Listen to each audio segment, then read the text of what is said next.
구독, 좋아요. 시작하기 전에 좋아요 한번 꾹 눌러주시고 구독 신청하시는 분이 있으면 구독 꾹 눌러주시면 신청해 주시면 큰 힘이 됩니다. 자, 그 장면을 살펴봤고요. 3부 시작하겠습니다. 현실주의 정치학의 국지국지간 그 분석을 해주고 있는 양일국 박사님 나오셨습니다. 어서 오십시오. 안녕하세요. 예. 자, 이란 사태가 속전속결로 마무리되느냐? 트럼프 대통령이 4주, 5주 이야기를 했는데 지금 최근의 상황은 아주 빠르게 마무리 수순이다. 상당히 이렇게 가고 있고 오늘 집중적인 이제 공습이 본격적으로 시작됐습니다. 전투기 폭격기의 대규모 공습이 시작됐고 아침에 저희가 테헤란 공습이 된 폭파 장면하고 일부 지역에서 공습이 되는 것을 영상에 나온 그걸 보여드렸는데 지난번에 양 박사님도 그런 관측을 했잖아요. 이게 뭐 장기화 이런 것보다는 상당히 이게 미국이 그렇게 뭐 만만하게 긴 시간 동안 끌고 가지 않는다 이런 이제 또 관측도 해주셨는데 현재 상황은 어떻게 좀 보시나요?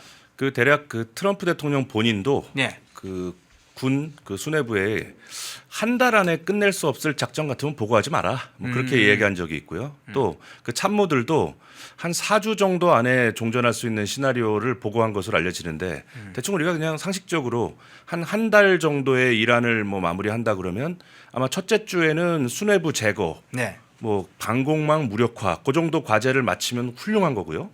그다음에 이제 두 번째 주엔 아마도 이란의 대규모 반격 그것을 할 수 있는 어떤 뭐 지휘부, 그다음에 뭐 유류 또는 탄약고 뭐 이런 것들을 없앤다면 사실상 거기까지만 가도 3주, 4주째는 아마도 서서히 출구 전략을 찾는 수순이 될 거라 이렇게 보여지는 거예요. 그래서 지금 아마 대규모 공습은 아마도 혹시 미래에 있을지 모를 이란의 군사시설 대규모 반격을 예방하기 위한 차원에서 아마 공습을 하는 것으로 보이는데 이란 측도 지금 겁을 먹고 있는 것 같아요.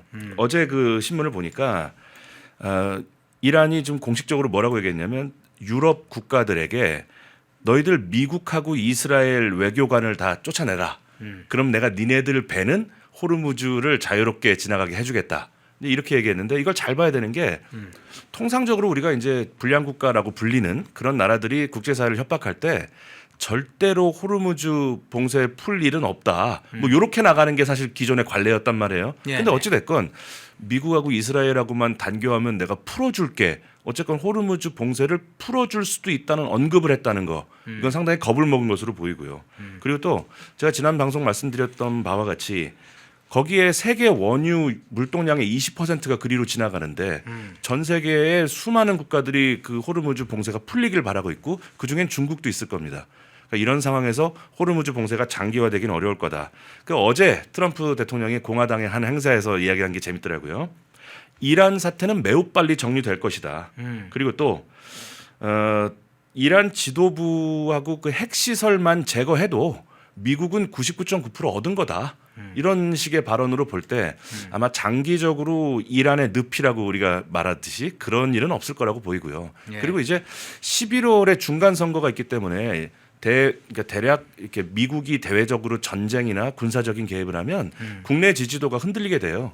그 뭐 후술할 그 이제 미국 내에도 진보 좌파 진영이 있고 그 전쟁의 정당성이나 성과에 대해서 끊임없이 이게 물타기를 하고 나쁘게 말하는 사람들이 있기 때문에 그래서 아마 속전속결 형태로 끝날 확률이 현재로서 지난번에 제가 한 7대3 정도 봤는데 오늘은 8대2 정도로 속전속결의 가능성이 높아졌다 이렇게 볼 수 있겠습니다. 그렇군요. 7대3에서 8대2로 조금 숫자는 조정을 하셨네요. 네. 예. 자, 만약 이제 이런 사태가 조기에 수습된다면 그 전에 이제 한국의 일종의 이제 좌파들이나 전문가라고 하는 사람들 주로는 이제 중동 전문가 하면 반이스라엘, 친이란 그런 전문가들이 많습니다. 그러니까 전문가는 하지만 실제는 반이스라엘 전문가들이 많은데 이런 전문가들이 언론과 방송, 즉 방송이나 이런 데 나오면 이란 사태 장기화될 거고 트럼프 대통령이 늪에 빠질 거고 뭐 이스라엘도 아주 지금 시작은 찬란했지만 나중에 끝이 안 좋을 거다. 재앙이 예상되고 세계 경제도 재앙의 늪에 빠질 것이다. 이런 예측이 많았었잖아요. 그럼 지금 이제 조기에 이게 수습이 되면 완전히 그런 어떤 주장이나 판단과 완전 반대의 상황이 오는데 어떻게 평가하세요? 우선 두 가지 말씀을 먼저 드리고 싶은 것이 예. 대한민국은 그 뭐 종교의 자유가 있는 나라지만 네. 건국 단계에서부터 그 미국의 기독교 단체들이 후원해서 만들어진 나라고 이승만 대통령 본인이 독실한 기독교 신자였습니다. 그리고 한미 동맹으로 지난 70여 년간 번영과 자유를 구가하고 있습니다. 그런데 그런 나라에 말하자면 외교, 안보, 군사 전문가라는 자들이 어떻게 이란 편을 들 수 있냐고 제가 근본적으로 묻고 싶은 거예요. 그들은 대개 이란이 하는 행동을 무슨 정의로운 것으로 믿고 있는 것인가? 아닐 거라고 저는 보는 겁니다. 왜? 제가 알기로 우리나라 진보 좌파 진영에서 자기 자식을 이란으로 굳이 유학 보냈다는 얘기를 제가 들어본 적은 없어요. 네. 그 두 번째는 네. 그 우리가 이란이란 나라가 여지껏 해왔던 그런 영유아들을 향한 그 잔인한 그 인권 탄압이라든가 또 지금 당장 이란 시위대에게 하고 있는 이 행동을 볼 때 우리가 인류의 지성으로서 인류의 상식이 있다면 이번 전쟁에서 이란 편을 드는 것은 그건 도의적으로 마땅치가 않다. 다만 이제 우리나라 진보좌파 진영의 전문가들을 제가 오랜 시간 관찰해보고 뭐 일부는 저하고도 친분도 있습니다만은 네. 이분들의 강력한 점이 이런 거예요. 위에서 야 이란 편 들어. 그러니까 가정입니다. 네. 야 이란 편 좀 들고 그 트럼프가 고전하고 있는 것처럼 좀 방송에서 얘기해봐. 그럼 그냥 바로 실행합니다. 그 사람들은. 그게 사실에 맞는지 그게 무슨 논리적으로 맞는 건지는 두 번째 문제라는 거예요.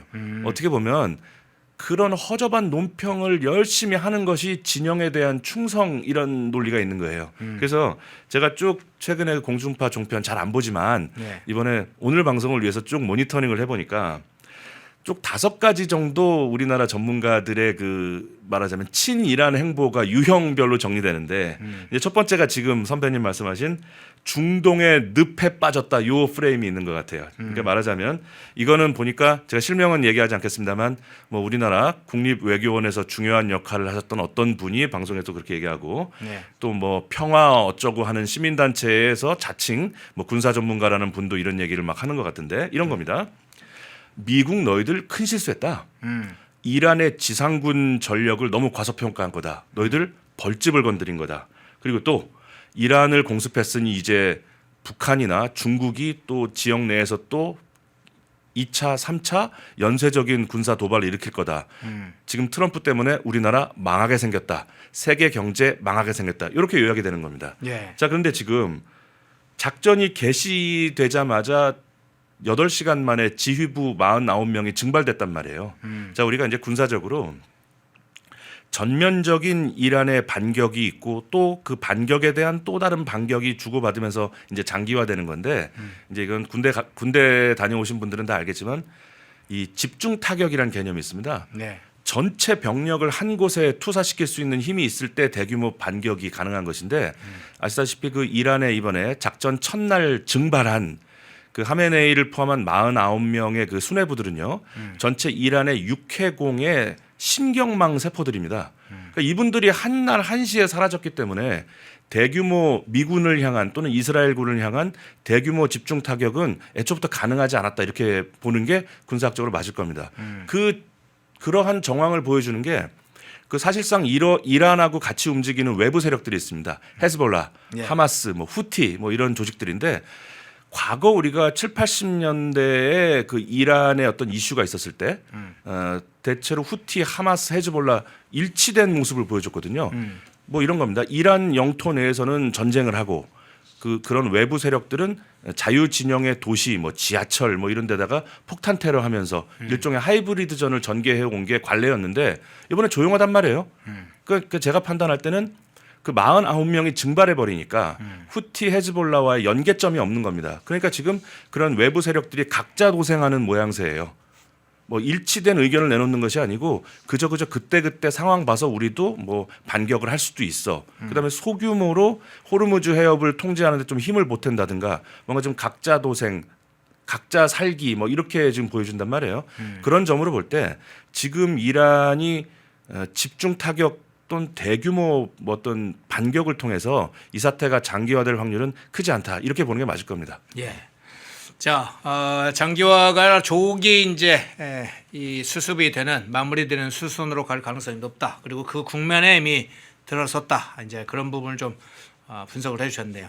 자, 근데 유가 문제도 한번 좀 이야기를 하고 싶어요. 이제 호르무즈 봉쇄가 이게 장기화되면 유가가 배럴당 200달러 이야기도 나왔어요. 특히나 이란은 아예 200달러를 만들어서 세계를 흔들어 버리겠다. 그래서 미국을 아주 구렁에 밀어넣겠다는 식으로 공식적으로 발표를 한 적도 있는데, 자, 트럼프 대통령이 지난번 G7 국가들을 향해서 이 전략 비축유 문제를 얘기했습니다. 풀어라, 방출해라. 이제 그 후에 유가 변동이 좀 있었는데, 이 국제 유가 문제는 어떤 차원에서 보세요? 그 이란전이 발발하자마자 국내 종편 공중파 할 것 없이 전문가라는 명함을 들고 나온 분들이 이제 세계 경제가 망할 거다 이런 식으로 이제 예상을 했는데, 저는 이제 와서 돌아보니 상당히 그 공포를 조장하기 위한 정치 선동에 가까웠다고 보는 겁니다. 예. 우선 작전 개시 4일 만에 이란 해군 함정 17척이 그냥 수장됐습니다. 그리고 미 함대 사령관이 직접 뭐라고 얘기했냐면, 아쉽지만 이란 해협에 이란 군함은 한 척도 없다. 좀 그런 상황이란 말이에요. 자, 그리고 우리가 이제 호르무즈 해협이 봉쇄된다고 하면 많은 분들이 이제 어떻게 이제 상상을 하냐면, 그 호르무즈 해협의 그 좁은 길목에 이란의 해군 군함들이 막 무섭게 진을 치고 아무도 못 지나간다, 뭐 이런 걸 연상하신단 말이에요. 그러나 이제 현실적으로 호르무즈 해협이 봉쇄되는 거는 그곳을 지나는 상선들의 보험료가 올라가면서 봉쇄되는 겁니다. 네. 그 배가 지나가다가 유탄 한 발이라도 맞아서 침몰하게 되면 큰 손해가 발생하니까 그 해양 선사들의 보험료가 급등해서, 야, 이 비싼 보험료 내고 지나가느니 좀 있다가 상태가 좀 좋아지면 그때 다시 가자, 이러면서 봉쇄가 되는 겁니다. 네. 또 두 번째는 그 이란이 자랑하는 그 GPS 스푸핑이라는 게 있습니다. 그게 뭐냐면, 그 지도상으로 볼 때 호르무즈 해협이 좁아 보이는 거지 막상 그 배를 타고 가는 사람한테는 망망대해거든요, 거기가. 그러니까 각종 GPS 항법 장치 같은 것에 의존해서 가게 되는데, 이란이 그걸 잘합니다. 그 GPS 항법 장치를 조작해 가지고 엉뚱한 위치를 이제 지금 현재 위치를 헷갈리게 만드는 거예요. 그래서 암초가 있는 쪽으로 유도를 한다든가 엉뚱한 방향으로 정박하게 만든다든가 이런 짓을 잘하는데, 지금 그걸 미리 미국이 내다보고 호르무즈 해역 전역에 지금 전파 교란을 행하고 있어갖고 그게 지금 안 되고 있다는 겁니다. 그러니까 참고로 그 GPS 스푸핑을 좀 예를 들면, 벌써 그때 한 10여 년 된 것 같은데, 그 닌텐도에서 만든 그 포켓몬고라는 게임이 있었습니다. 네. 그 스마트폰에서 하는 게임인데, 그게 이제 증강현실이라 그래서 제가 집에서 그 포켓몬고라는 게임을 실행하면 저희 동네가 나오는 거예요. 그래서 저희 동네에 실제 어느 위치까지 걸어가면 그 위치에서 어떤 뭐 보물이 나오기도 하고, 그러니까 그 핸드폰 화면을 보면서 실제 우리 동네를 걸어다니면서 아이템을 얻기도 하고 싸우기도 하는 게임인데, 그게 대한민국에서 초창기에 그 게임이 서비스가 안 됐어요. 그러니까 머리 좋은 많은 아이들이 그 게임이 하고 싶으니까 현재 나의 그 GPS 주소를 속이는 거예요. 예. 그래서 실제 나는 한국에 있는데 어디 미국에 있는 것처럼 속여가지고 게임을 하다가 막 퇴출당하고 뭐 이런 일이 있었습니다. 그러니까 GPS 스푸핑이라는 기술로 사실은 호르무즈 해협의 통행을 방해해 왔는데 그조차도 지금 못 하고 있다. 트럼프 대통령이 9일에 그랬습니다. 만약 호르무즈 막으면 지금 때린 거에 20배 더 때리겠다. 그리고 아예 너희들 국가 재건 자체를 불가능하게 만들겠다. 또 그래서 장중 배럴당 한 119달러까지 올라갔던 건 사실이지만, 어제 가짜 뉴스가 하나 있었어요. 미국 군 관계자가 X에다가 상선들 우리가 지금 잘 경호하고 있다고 올려놓고 지웠어요. 그러니까 저건 테스트였다고 보는 겁니다. 그러니까 가짜 뉴스였지만, 그래서 레빗 대변인이 우리 군함이 지금 상선을 호송한 일은 없다, 이렇게 확인을 해줬어요. 근데 그 가짜 뉴스가 올라가자마자 유가가 팍 떨어졌죠. 그래서 지금 텍사스 뭐 다 할 것 없이 한 80달러 정도로 지금 안정세로 가고 있단 말이에요. 예. 자, 제가 묻고 싶은 겁니다. 근엄한 얼굴로 공중파 종편 나와가지고 이제 뭐 배럴당 200달러는 시간 문제고 전 세계가 뭐 70년대 오일 쇼크 상태로 갈 거다. 트럼프 대통령 한 사람 때문에 우리나라 망하게 생겼다. 그게 당신들이 전문가가 맞냐고 제가 묻고 싶은 겁니다. 그 미국이 갖고 있는 최첨단 전력, 또 전파 교란, 재밍, 또 후술할 데이터 인젝션, 이런 첨단 기술을 전혀 모르지 않고서야 어떻게 그런 말 할 수 있느냐. 아직도 그 철갑옷 입고 말 타고 돌진하는 돈키호테식 그 생각으로 현대전을 분석하고 있는 것이 아니냐. 그러니까 우리나라 전문가들의 그 각성이 필요하다. 그렇게 말씀드리겠습니다. 예, 나온 김에 그러면 다른 차원에서 이 문제도 한번 살펴보겠습니다. 드론 문제 한번 좀 살펴보겠습니다. 이란 드론. 실제 역량을 방송에서는 이란도 드론이 사예드 드론이라고 이름을 붙여 있죠. 이란 드론이 아마 미국을 굉장히 군사적으로 괴롭히게 될 거다. 뭐 중동의 일부 국가들, 걸프 국가들 몇 국가들이 이제 공격을 받는 건 현실인데 실제로 상당 부분은 방어망으로 다 걸려들었죠. 그런데 뭐 지하에 드론이 대규모 있다 막 하면서 굉장히 이란에서 이 드론으로 무시 전황을 바꿀 수 있는 것처럼 이야기하기도 했고 일부에서는 미 항공모함을 공격하기도 할 것이다 이렇게 과대평가가 되는 경우도 계속 반복되고 있는 주장을 하던데 그분은 어떻게 보세요? 그러니까 그런 분들한테 뭐 일부 제가 뭐 이렇게 친분이 있는 분들도 계셔갖고 제가 그랬습니다. 네. 장사 하루 이틀 하냐 이렇게 얘기했습니다. 제가. 예. 자 우선 드론 공격을 하기 위해서는 그 컨트롤 타워가 있어야 돼요. 어느 드론을 언제 어디로 보낸다 하는 게 통합적인 그 C4I 네. 전술 지휘 체계가 잘 작동해야 드론전도 가능한데 아시다시피 하메네이가 첫날 제거되면서 지휘부의 물리적인 시설도 지금 다 잿더미가 됐단 말이에요. 뭐 이건 여담입니다만 우리나라가 지금 자유의 방패 훈련 하자니까 지금 민기적되고 있단 말이에요. 그때 이제 이른바 그 실기동 훈련이라는 개념이 있습니다. 네네. 직접 전장에 우리 탱크 장갑차 굴려보는 거예요. 그래서 그 실기동 훈련의 중요성을 지금 저는 아주 강조하고 싶은 것이 예를 들어서 그 매뉴얼 컨트롤이라는 훈련이 있습니다. 실기동 훈련의 중요한 부분인데 모든 통신망이 두절됐다고 가정하고 훈련하는 거예요. 그러니까 군 통제실에 가면 벽에 커다란 LCD 스크린에 전장 상황이 실시간으로 이렇게 들어오는데 그게 전원이 꺼집니다. 그 훈련이 시작되면 그러면 바로 반대편 벽에는 아날로그 지도가 있어요. 인쇄해서 벽에 붙여놓은 지도가 있습니다. 그럼 이제 작전 장교가 막 뛰어가요. 그래서 투명한 비닐을 그 지도 위에 붙입니다. 그리고 우리 쓰는 그 보드 마커 펜 있죠. 그걸로 실시간 무전기로 들어오는 내용을 그 마커 펜으로 표시해서 그 모니터 기능을 대신하는 훈련을 하는데 그게 매우 중요한 훈련이라는 겁니다. 왜냐하면 실제 전쟁이 나서 그 지휘부에 폭탄이 떨어졌다. 그러면 이제 덜컥거리는 그 육공 트럭에서 또는 비바람 부는 야전 그 텐트에서 그걸 해야 된단 말이에요. 근데 모니터만 보고 실시간 전쟁 상황을 모니터로 보고 판단하는 것은 그건 실제 전쟁에 도움이 안 된다는 겁니다.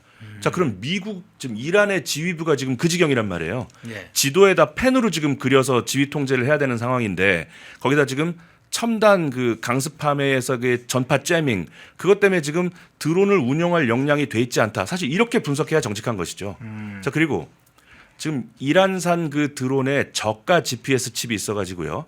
아까 말씀드린 그 GPS 스푸핑에 여지없이 무너지는 겁니다. 심지어 지금 아직은 첩보 수준의 이야기겠지만 지금 수십 대의 드론이 그냥 바다로 풍덩풍덩 빠지는 것도 모자라서 일부 드론은 GPS 스푸핑을 당해가지고 기지로 복귀하라는 신호를 복제하는 거예요. 드론에게 기지로 복귀하라는 그 명령 자체를 복제해서 쏴주는 거예요. 근데 복귀하는 그 폭탄이 달려 있는 자살 드론이잖아요. 거기다가 기지로 복귀하라고 하는 거에 GPS 주소를 바꿀 수 있어요, 미국이. 그러면 타깃으로. 예, 그래서 원유 저장고나 지휘부로 가서 자폭을 하는 일도 있었다. 이게 좀 정보 게시판에 올라오는 얘기들이에요. 예. 자, 그렇다면 지금 이게 말하자면 뭐 좀 나쁘게 얘기하면 초등학교 동네 아이들 무슨 무전기 달린 장난감 수준의 드론으로 최첨단 항모 전단을 공격한다. 그 발상 자체가 기발한 발상일 뿐 아니라 아니 어떤 전문가는 그러더라고요. 자칭 군사 전문가라는 뭐 어떤 뭐 진보 성향 정당에도 계셨던 자주 나오죠. 그분이 하는 얘기가 정말 기가 찬 거예요.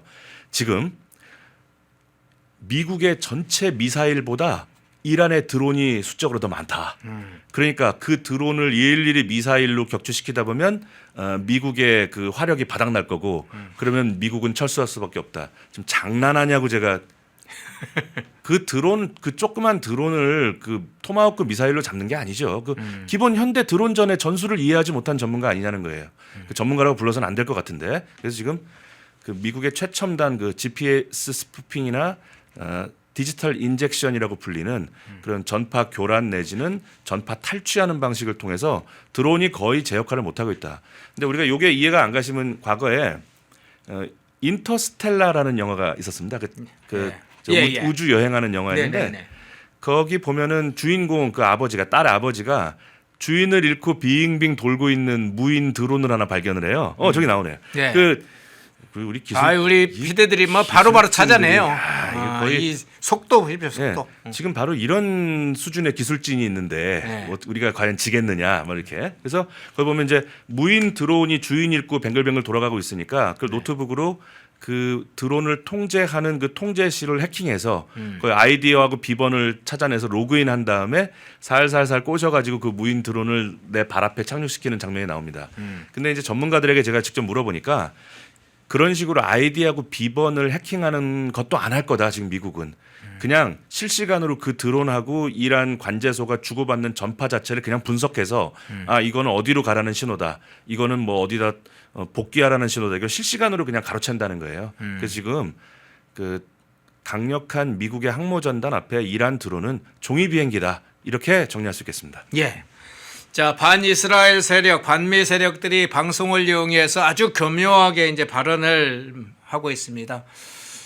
이란의 학살, 4만 명이 최소 죽은 걸로 하는 학살에 관해서는 거의 침묵하고 있습니다. 그래서 가끔 상황을 이야기하다가도 이란 당국자들이 발표한 시온주의자들 또는 미국 세력들이 개입해서 저런 상황이 발생하고 있다. 일부 반체 세력이 들어와 있다. 뭐 이런 식으로 살짝 운을 떼는 장면도 여러 번 봤는데 핵과 관련된 것도 좀 황당한 주장들을 많이 하는 것 같아요. 말하자면 이제 이런 겁니다. 지금 비록 미국의 대규모 공습으로 네. 괴멸적인 타격을 입은 건 맞다. 그런데 이제 일부 전문가들이 그러나 이란의 그 핵 전문가들의 그 애국심과 그 종교적 투철함 그리고 머릿속에 들어있는 그 지식이야 어찌할 도리가 있겠는가.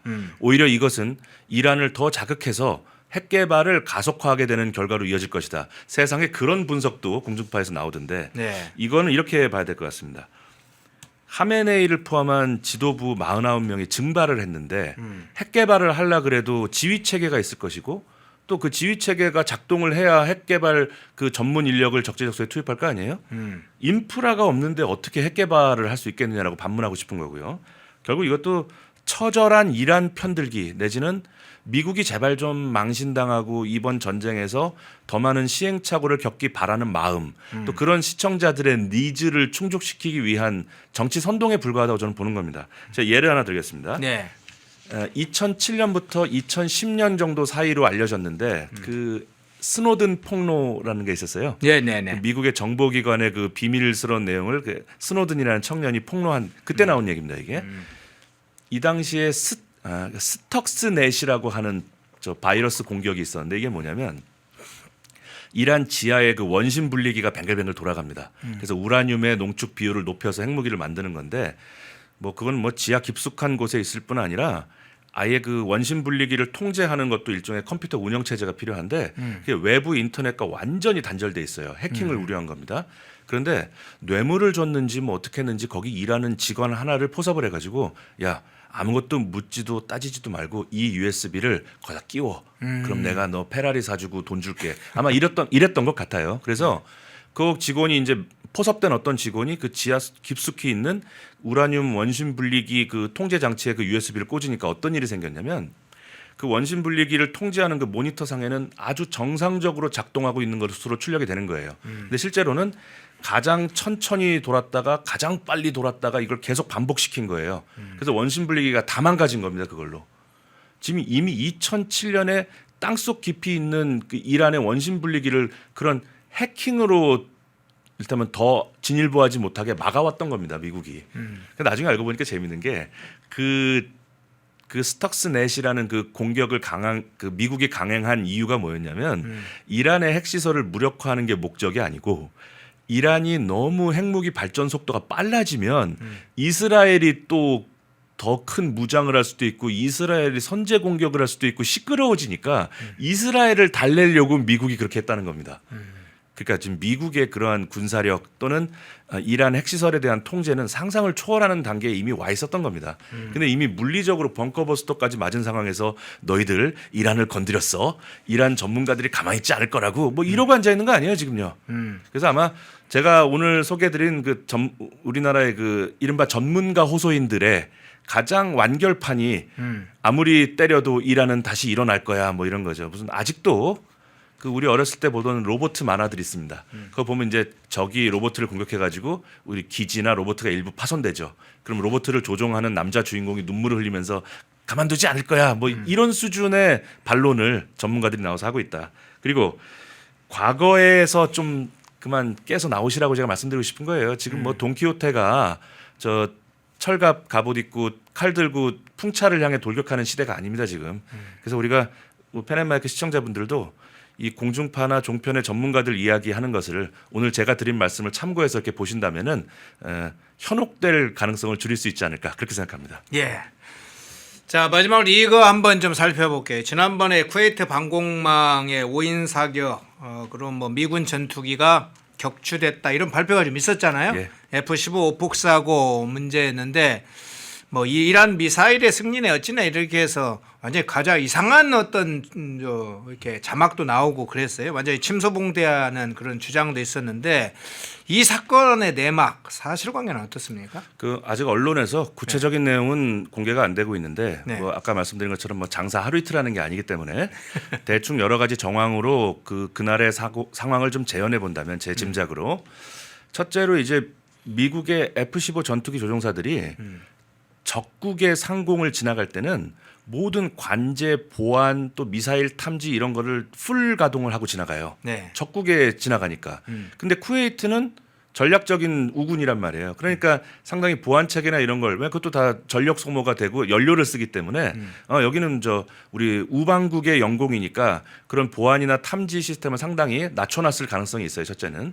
두 번째는 들리는 소문에 따르면 F-15 전투기는 정상적으로 IFF 신호를 쐈다는 거예요. 그러니까 이제 Identification, Friends or Foe. IFF가 그러면 예. 저가를 구별하는 그렇죠. 겁니까? 피하 식별 신호입니다. 아, 예. 그러니까 예를 들어서 선배님께서 관제소에 계시고 제가 파일럿이라면 내가 믿을 만한 아군이라는 신호를 계속 보내는 거예요. 왜냐하면 오폭으로 이게 비행기 하나 떨어지면 돈이 얼마겠어요. 그래서 아마 들리는 이야기는 그 F-15 전투기는 정상적인 피하 식별 신호를 보냈는데 쿠웨이트 방공망에서 오인한 거다 이렇게까지 지금 나온 것 같아요. 그러면은 아마 이런 시나리오가 있을 수 있죠.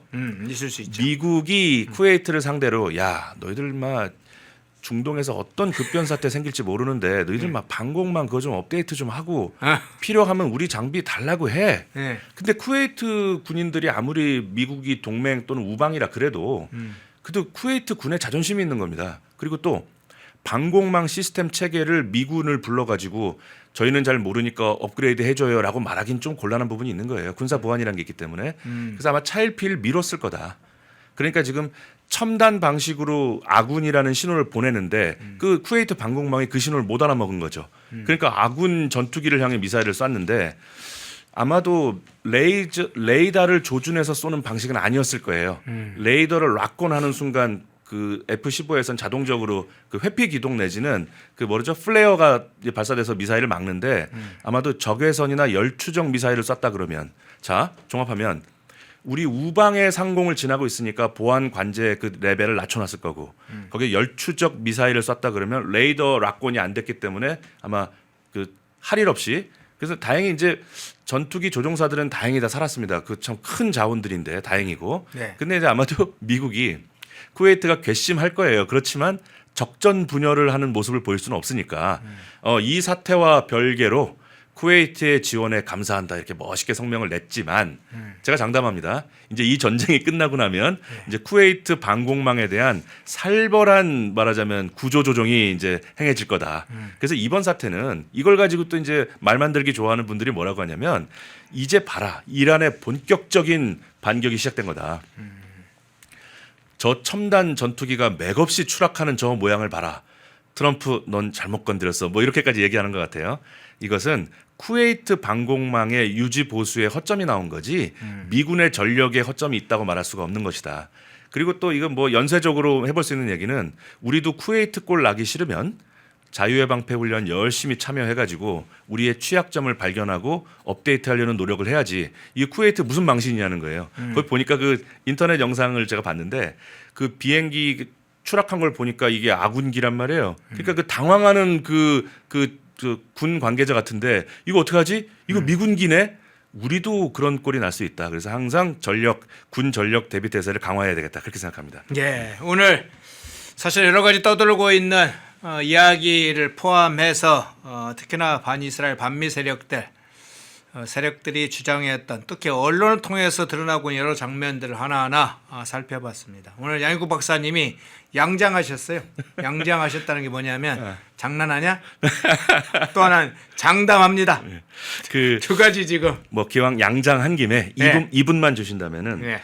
저는 그 특히 진보 건전한 의미에서 진보 그리고 부정적인 의미에서 좌파들이 특히 군사 안보 문제를 가지고 얼마나 많은 선동과 거짓말을 했는지 우리가 이번 기회에 조금 다시 돌아볼 필요가 있다고 봐요. 예. 생각나는 대로 한번 이야기해 보겠습니다. 예. 사드를 도입한다 그러니까 전자파의 참외가 뭐 돌연변이 참외가 나올 거고 또 어떤 국회의원이라는 자는 거기서 이상한 가발을 뒤집어 쓰고 사드에 튀겨 죽을까봐 뭐 두렵다는 노래를 불렀습니다. 근데 나중에 조사해 보니까 그렇게 환경 평가한다고 미루다가 나중에 보니까 환경 인체 보호 기준치의 0.189%였습니다.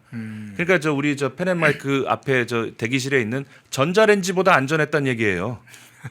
그리고 또 사드와 관련된 괴담이 또 하나 떠오르는 것이 네. 그거 왜 성주에 설치하냐? 서울에 설치해서 서울을 방어해야지 그 성주에 설치하는 건 지들만 좋겠다는 거 아니냐? 자, 혹시라도 우리 펜앤마이크 시청자분들은 다 아시겠지만 사드는요. 종말 단계를 타격하는 고고도 미사일 체계죠. 다시 말하면 최하 40km, 최대 150km 우주 공간에서 날아오는 미사일을 격추시켜서 예. 화학탄이라든가 핵무기의 피해를 아예 대기권 바깥에서 제거하는 미사일이기 때문에 그걸 성주에서 쏘나 서울에서 쏘나 그 대기권 바깥에 150km 상공에서는 의미가 없단 말이에요. 그런 걸 가지고 사람들을 선동하고 거기 또 할 일 없이 사람들이 막 어떤 분은 그 진보 좌파 집단이 하는 시위에 나와서 막 울더라고요. 그 아주머니가. 그 아주머니 무슨 죄가 있냐는 거예요. 그리고 또 지금 기억나는 거. 또 우리 진보 좌파 어떤 매체가 우리 천안함 선동이 한창일 때 무슨 망신을 당했냐면 대한민국의 그 이지스함이라든가 우리 군대에 우리 군 해군에 록히드 마틴사에서 그 최첨단 레이더를 사왔는데 왜 이 천안함이 정령 북한 잠수함에 의한 것이라면 그 록히드 마틴사의 그 최첨단 레이더는 왜 못 잡았느냐 너희들 해명해라라는 편지를 록히드 마틴에 보냈습니다. 록히드 마틴이 대응을 안 했어요. 왜?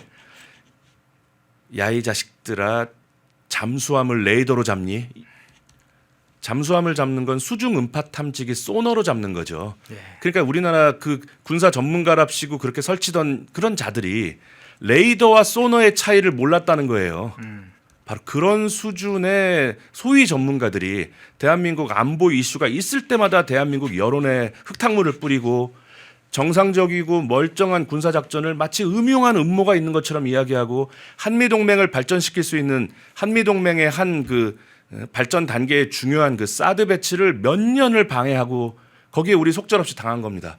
그래서 우리가 이번 이란 사태를 두고 이 엉터리 전문가들의 이 분석 전혀 지금 뭐 개전 앞으로 어찌 될지 모르는 불확실성이 뭐 완전히 제거된 것은 아니지만 지금 벌써 개전 일주일 만에 벌써 전문가들 예상한 게 하나도 맞지 않잖아요, 지금요.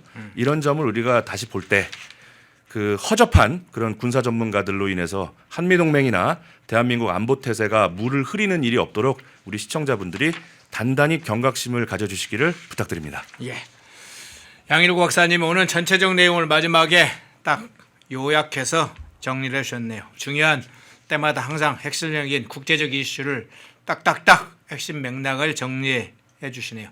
자, 국제정치학 전문가 양일국 박사님이었습니다. 고맙습니다. 감사합니다. 예. 구독, 좋아요. 시작하기 전에 좋아요 한번 꾹 눌러주시고 구독 신청하시 않은 분이 있으면 구독 꾹 눌러주시면 신청해 주시면 큰 힘이 됩니다. 박상규 시사평론가님 나오셨습니다. 어서 오십시오. 네, 안녕하세요. 예. 자, 사드를 빼갔다. 패트리엇도 패트리엇은 이미 이동을 했다. 뭐 사드의 레이더 문제, 뭐 여러 가지 문제가 나오고 있는데 우선 자 한국군을 미국에서 요청하는 것인지 문제 나오고 있고 일본 자유대는 본격적으로 투입을 검토하고 있다. 이런 소식이 전해졌네요. 자, 일단은 이 안보가 이제 무너지고 있습니다. 네. 저는 그렇게 봐요. 왜냐하면 SBS의 3일 전 보도로 경북 성주의 사드 기지가 텅 비었다. 네. 보도가 이미 나왔죠. 지금 다시 확인된 바로는 8개 전체 포대가 일단 한번 나갔다는 거예요. 네. 오산으로 이동을 했고 알맹이는 다 빼주고 포대는 돌아왔대요. 그러니까 이제 껍데기만 와 있는 거죠. 그리고 탐지 레이더라든가 이 장비 이게 있어야 이제 눈이 있어야 뭐 사드도 어떻게 쓸 거 아닙니까? 근데 지금 알맹이가 되는 이 미사일들은 지금 성주에 없고 다 나간 것 같아요. 예. 뭐 포대까지 싣고 가면 항공기가 무거우니까 포대는 놔둔 거죠. 그리고 탐지 레이더하고 장비는 그 한국 국방부가 그걸 아직 안 나갔다. 뭐 일단 이렇게는 얘기하고 있습니다만 그건 뭐 어제나 그 상황까지의 얘기인 것이고 언제 빼갈지 몰라요. 네. 왜냐하면 본체가 나갔는데 눈도 나가야죠. 그렇게 보자면 큰일이다. 그 뭐 이 좌우를 떠나서 이건 정말 안보가 제가 보기엔 6.25 이후에 가장 위기 상황으로 가는 것 아닌가. 왜냐하면 중국이 얼마나 반대했어요. 그 사드 들어올 때 박근혜 대통령 때. 뭐 드러눕고 인간사슬 만들고 뭐 난리 법석을 쳐가지고 못 들어오게 한 거 아니에요? 네네. 근데 이번에 나가는데 아무 말도 없어요. 이럴 수가 있나? 그리고 국방부나 이 청와대 보고 물어보니까 대북 억지력에는 전혀 문제가 없다. 아니 나는 이런 대답이 너무 현실감이 없어요. 예. 왜 아무 문제가 없습니까? 아무 문제가 없을 수 없나요? 있나요? 자, 이런 대답을 들은 국민들은 어안이 벙벙한 거예요. 네. 그건 어떤 상황을 가정하고 얘기하는 거냐면 북한이 최대한의 호의를 가졌을 때를 가지고 얘기하는 거예요. 북한이 아무 짓도 안 할 거다. 믿는 구석이라고는 정동영이 중심이 돼서 지금 펼치고 있는 이 남북 화해 뭐 협력 무드의 원년이다. 뭐 그래가지고 대대적으로 지금 그 빌드업을 하고 있지 않습니까? 네. 그러니까 김정은은 그런 걸 믿고 아마 어떤 일이 있어도 안 내려올 거다. 지금 일각에서는 그러잖아요. 발 맞춰서 행진만 해서 내려와도 된다. 뭐 삼단봉으로 지킨다는데 뭐 우스갯소리들까지 나오고 국방이 희화화되고 있습니다. 있을 수 없는 일이 벌어지고 있다. 국방은요, 안보는 항상 최악의 상황을 상정하고 하는 것이에요. 네. 2차 세계대전 전에 챔벌렌이라는 영국 수상이 있었습니다. 이 사람 히틀러 만나가지고 갔다 오더니 히틀러 참 멋있는 사람이고 괜찮은 사람이고 친절한 사람이고 절대 폴란드 유럽 침공하지 않을 것 같다. 갔다 와가지고 이 사람이 만든 게 유화 정책이에요. 어피스먼트 팔러시라고. 예. 그때부터 유화 정책이란 말이 생겼어요. 어떻게 됐습니까? 히틀러는 바로 군합발로 폴란드를 짓밟았고 프랑스, 영국까지 막 집어삼키려고 야욕을 부리지 않았어요? 그렇죠. 역사적인 예가 딱 있는데 어떻게 뭐 적이라고 표현하면 또 저를 공격할 사람들이 있으니까 어쨌든 대한민국 헌법에 적대국으로 명시되어 있는 그리고 이미 북한의 김정은은 우리를 적이라고 그러잖아요. 적을 믿고 이렇게 주한미군 무기 체계가 다 빠져나갔는데 안보에 공백이 없고 대북 억지력에 문제가 없다? 현실감이 없어요. 저는 이게 과연 이게 그 국방 당국자들이 지금 불안해하고 있는 국민들을 향해서 할 얘기인 것인가? 저는 너무 놀랐고 예. 지금 앵커가 얘기하는 도중에 장이 열렸어요. 지금 9시 27분인데 예. $1 환율은 다시 올라가가지고 1,400 지금 80원을 근접하고 있어요. 주가는 시들시들해요. 지금 뭐 코스피는 떨어졌다가 낙폭을 줄이고 아주 뭐 그 간당간당하고 있어요. 예. 자, 제가 잘 아는 증권 전문가로부터 이런 얘기를 들었습니다. 지금 한국 주식시장은 전 국민의 단타 경연 대회장이 됐다. 예. 웃으시는데 무슨 얘기냐면 예. 그냥 하루 벌어 하루 먹는 지금 단타 매물로 가고 있다는 거예요. 주식시장이 전혀 안정감이 없어요. 삼성전자의 손바뀜. 심지어 삼성전자, SK 하이닉스도 어제 팔았다 오늘 사고 또 오늘 오후에 팔았다 내일 사고 지금 단타의 경연장으로 변했다. 주식시장이 되게 지금 사상 누각이다. 예, 네. 그러는 가운데 환율은 오르고 안보는 불안하고 그런데 아무 이상이 없다? 도대체 어느 나라에서 이런 상황을 두고 아무 이상이 없다고 국민들에게 얘기하는지 도통 이해할 수 없습니다. 예. 자, 지금 이제 사드 발사대나 레이더 문제까지 포함해서 그리고 한국의 입장 문제를 분석을 해주셨는데 이제 한국군 파병 문제도 있을 것 같은데요.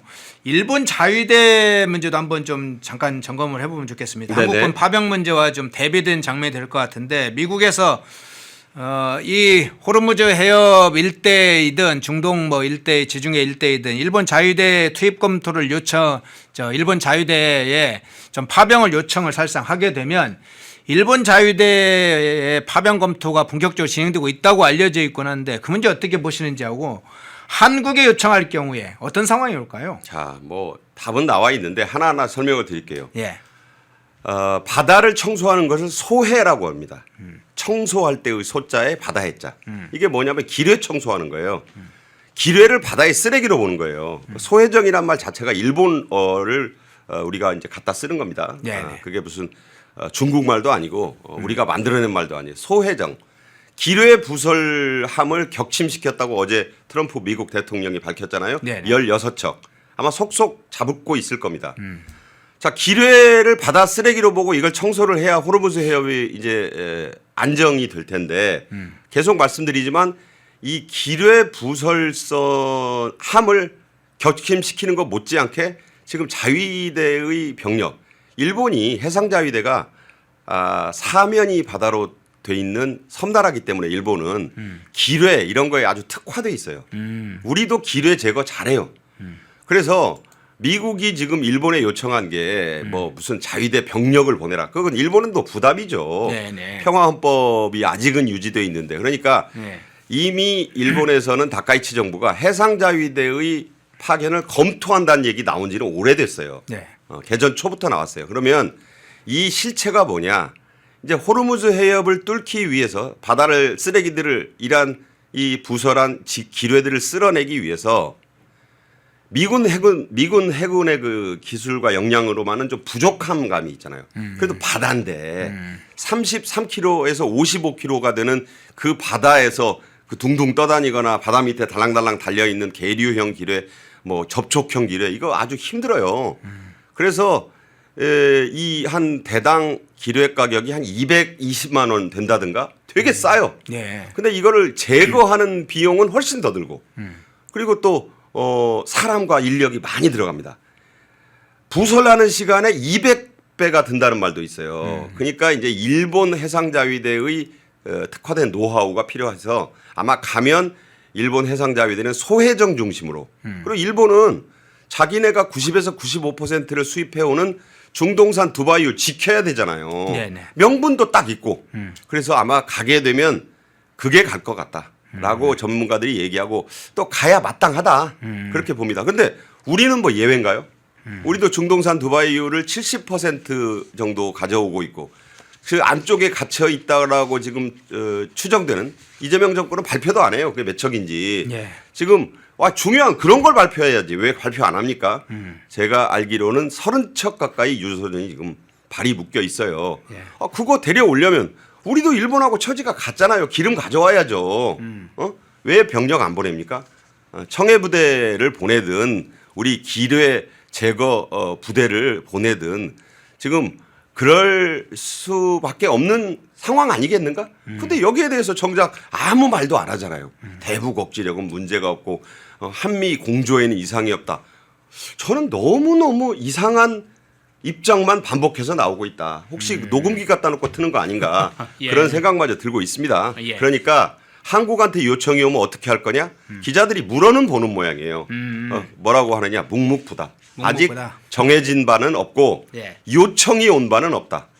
요청이 안 와서 그렇게 말하는 것인지 요청이 와도 결정이 안 내려져서 그러는 건지 이런 것이야말로 선제적으로 대응해서 지금 뭐 기름값이 지금 조금 있으면 더 엄청 오를 것 같고 지금 구윤철이 밝힌 그 유가 최고 가격제 윤곽도 나왔잖아요. 네네네. 근데 그거는 단기적 처방이고 출구만 틀어막자는 거잖아요. 근원을 제거해야지. 병이 났으면 수술을 하든지 저 뒤에 원인 제거를 해야지 거기다가 빨간 약 바르고 있습니까 지금? 저는 그런 생각이 들어요. 예. 자, 뒤에 가서 한번 유가상환제를 이야기하면서 지금 이제 비축유 방출을 하는 문제가 또 나왔는데 뒤에서 한번 같이 그 문제 한번 살펴보겠습니다. 테헤란으로 한번 좀 넘어가 보겠습니다. 네네. 예. 자, 미국과 이스라엘의 대규모 공습이 진행이 됐죠. 테헤란의 전쟁이 발발한 이후에 가장 강도 높은 공습이었다. 뭐 이런 이제 지금 분석이 나오고 있는데 실제로 일부 장면이 포착이 돼서 그 영상이 지금 외부에 알려졌습니다. 그 영상 한번 보고 오겠습니다. 이스라엘군은 이날 테헤란 공습을 통해 이란 이슬람 혁명 수비대 군사학교 내 무기 연구개발 단지를 타격했다고 발표했습니다. 테헤란의 한 주민은 로이터 통신의 지옥 같았다며 이날 밤 미국과 이스라엘의 공습이 개전 후 가장 심각했다고 전했습니다. 지옥 같았다. 지금 폭파된 여러 가지 파손된 건물들의 잔해 모습도 일부 나왔는데, 자, 테헤란만 공격한 건 아니고 이란 전역에 공습을 가했는데 아무래도 테헤란이 상당 부분 이제 집중됐고, 왜냐하면 주요 이란 최고 지도부라고 할 수 있는 수뇌부들의 테헤란에 있고, 또 이외에 이제 이란 유해 지역도 서부 지역을 특히 강타했다는 소식이 전해졌는데 이번 군사작전 공습 상황 어떤 차원에서 평가를 하세요?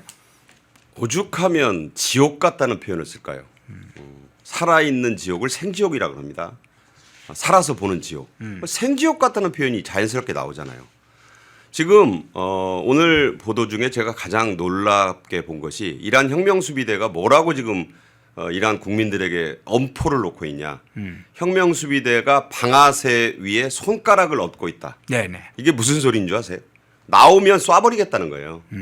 이란 국민들이 지금 엄청 불안에 떨고 있고 밖에 나가면 막 기름비 내리고 기름은 떨어지고 아니 산유국에서 기름이 없어요 지금. 기름이 안 공급되면 전기도 안 들어오고 물도 안 나와요. 그런데 나가면 꽝꽝거리지 뭐 나갔다 하면 뭐 여기저기서 빵빵거리고 혁명수비대 바시즈 민병대 네. 한 50만 명 된다고 합니다. 혁명수비대의 수족들이죠. 더 무서운 거예요. 옛날에 6.25 터졌을 때 뭐가 무서웠습니까? 북에서 밀고 내려오는 인민군 정규군도 무서웠지만 뒤에서 암약했던 남로당 네네. 뭐 빨치산들. 네. 또 갑자기 좌익으로 돌아선 완장부대들 그런 식이에요 지금 이란이. 이게 생지옥이 아니고 뭐냐. 그래서 계속 지금 저건 뭐 어떤 상황인지 모르겠는데 저렇게 불이 안 밝다 그래요. 지금 테헤란이 암흑천지다. 이스파한 중부의 가장 큰 도시죠. 그다음에 뭐 곰 여러 도시들이 지금 암흑천지로 변하고 불안에 떨고 혁명수비대가 나오면 쏘겠다고 트리거 위에 손가락을 얹어놨다고 그렇게 발표하고 있어요. 그러니까 이게 뭐냐. 지금 혁명수비대도 불안한 거죠. 왜냐하면 봉기가 여기서 일어나면 진짜 무너지는 거예요. 예.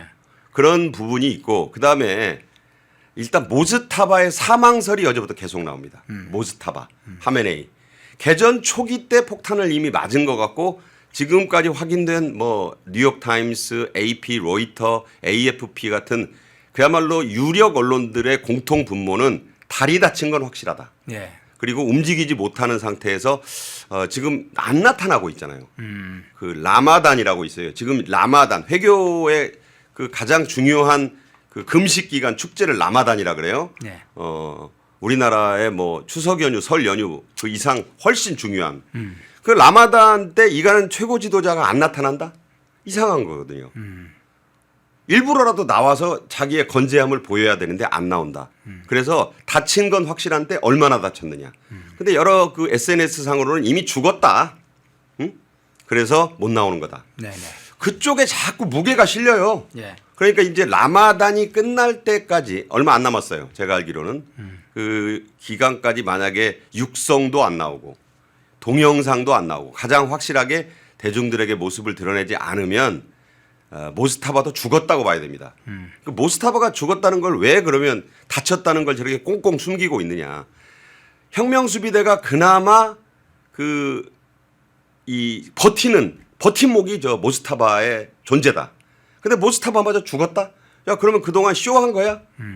그러면 와르르 무너지는 거예요. 왜냐하면 혁명 수비대 병력이 한 19만 명 정도로 추정이 되는데 네. 그 중에서 상당수는 사실 어영부영 지금 와 있는 거예요. 왜냐하면 그 방법밖에 없으니까. 그런데 분신하고 아바타 얘기하잖아요. 네네. 분신들은 숙주가 죽으면 다 죽어야죠. 그런 상황이기 때문에 모스타바의 암살설까지 겹쳐서 지금 뭐 좌파 언론들은 뭐 미국의 그 전비가 막 엄청 들어가네. 지금 미국이 좀 힘드네. 전쟁 수행 능력이 있니 없니 뭐 이런 쪽에 주력을 하던데 아니 그 같이 놓고 보세요. 누가 지금 힘이 딸려도 딸리고 소진되고 거의 죽기 직전인가. 좀 명확하게 갖다 놓고 보도를 해야지 아무리 미국이 좀 밉다 기로선이 좀 그런 식으로 보도하는 그런 그 언론들의 태도는 대단히 좀 이 상황을 잘못 전달하고 있는 것이다. 그래서 모스타바 사망설까지 겹쳐지면 뒤에서 한번 그 부분을 네, 좀 자세히 공격은 한번. 그러니까 공격은 제가 다시 한번 말씀드리지만 네. 이란에는 거의 남아 있는 게 없다고 봐야 돼요. 네. 이란의 그 어제 보니까 F-14 그 비행기들 막 폭파돼 가지고 막 그 이 사진 있는데 저게다 미군이 찍어서 공개한 거거든요. 저게 F-14 전투기라는 거예요. 이란도 저 비행기 좋은 줄 알아요. 그러니까 맞는 순간 없어요. 그런 식으로 다 그냥 제공권을 완전 제공권을 장악했기 때문에 지금 살아서 움직이는 게 이란 위에 사실 주요 도시에 거의 없다. 누가 이긴 건가요, 이 전쟁을? 자, 모스타바 분석은 좀 자세히 뒤에서 다시 해보는 걸로 하고요. 주제니까. 자, 근데 테헤란에 주로 집중이 공습이 집중되는 이유에 대해서 다시 한번 좀 살펴볼 필요가 있는 것 같아요. 이것에 관해서도 몇 가지 분석이 있던데 이란에는 여러 지역 공격을 할 만한 미국과 이스라엘이 공격할 만한 시설과 공격 지역 대상 지역이 있는데 이번에 특히 흔히 말하는 정치 행정의 중심이라고 하는 테헤란에 이렇게 공격이 집중되는 이유 그 어떤 초점이 있을 거 아닙니까? 그 이유를 어떻게 보세요? 우리나라하고 똑같은 거죠. 만약에 적이 우리를 공격했다고 했을 때 예. 서울 떨어뜨리면 끝나는 거 아니에요? 네. 옛날에도 중국에도 뭐 이 땅덩어리가 넙대지만 성 떨어뜨리면 성주 떨어뜨리면 끝나는 거예요. 성주 목 가지고 쟁반에 받쳐 나오면 전쟁 끝나는 거고. 그러니까 거대한 괴물이 있다 칩시다. 뭐 실제로 신화에도 많이 나오죠. 쌍두사, 삼두사, 뭐 메두사, 뭐 그건 뱀 사자는 아니지만 네. 어쨌든 핵을 제거하면 끝나는 거예요. 아니 바둑은 모르지만 장기는 궁이잖아요. 궁 떨어뜨리면 끝나는 거 아니에요? 그러니까 지금 수도 테헤란에 집중할 수밖에 없다. 테헤란에서도 모즈타바의 죽음을 확인하는 거 그리고 모즈타바를 폭살시키는 게 지금 미군의 목표일 수밖에 없다. 네. 왜냐하면 전쟁을 빨리 끝내는 거는 적이 더 이상 항전의 그 의지를 상실하는 거. 아이고 이제 더 이상 싸워봐야 다 죽게 생겼는데 이미 이란 국민의 80-90%는 항전 의지가 없어요. 예, 예. 그런 상황. 저 불바다 속에서 겁 안 나겠어요? 그러니까 서울을 떨어뜨리면 끝나는 것이라서 이란도 테헤란이 떨어지면 끝나는 거예요. 테헤란도 다 떨어졌는데 그중에 모스타바야 어디 숨었니? 나오면 목숨을 살려주마. 지금 트럼프 대통령의 태도는 분명한 거예요. 모스타바 보고 양자택일을 하라는 거예요. 꿇고 항복을 하든 아니면 네 시신을 내게 보여주든 뭐 그 둘 중에 하나밖에 선택지가 없다고 보고 있고 네. 제가 보기에는 아마 이 전쟁의 끝이 진짜 보이고 있다고 저는 생각해요. 다만 그 이 핵이 제거돼도 그 혁명수비대 뭐 라자린이라든가 모스타바 같은 그런 그 핵심 실세가 이제 제거돼도 여전히 나머지 세력들이 전 그 이란 여기저기서 그 꿈틀댈 수 있어요.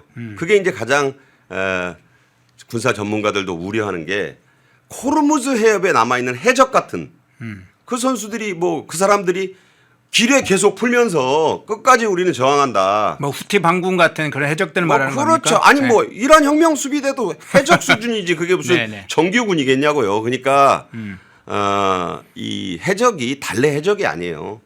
그 체계와 대오를 갖추지 못하고 남들 공격하고 약탈하고 하면 그걸 해적이라 그러는 거지 그걸 정규군이라고 부르지 않습니다. 그걸 우리가 정확히 알아야 될 것이고 따라서 호르무즈 해협의 안정만 되찾으면 이 전쟁은 시간 문제다.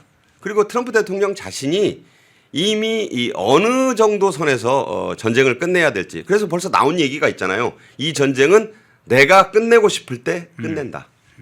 내가 원하고 내가 승리를 지금도 선언할 수 있는데 다만 트럼프 대통령의 머릿속에는 이게 미국 11월 중간선거를 앞둔 미국 그 유권자들에게 먹히느냐는 를 보고 있는 거예요. 그 승리 선언을 그래 우리가 이겼지. 자부심, 경제적인 이득 이런 게 모두 합격점으로 올라왔다고 판단하는 순간을 지금 트럼프 대통령은 저울질하는 중일 뿐 지금 뭐가 싸워서 상대방과 싸워서 그 전황 때문에 고민하는 건 아니다. 이렇게 말씀드립니다. 예.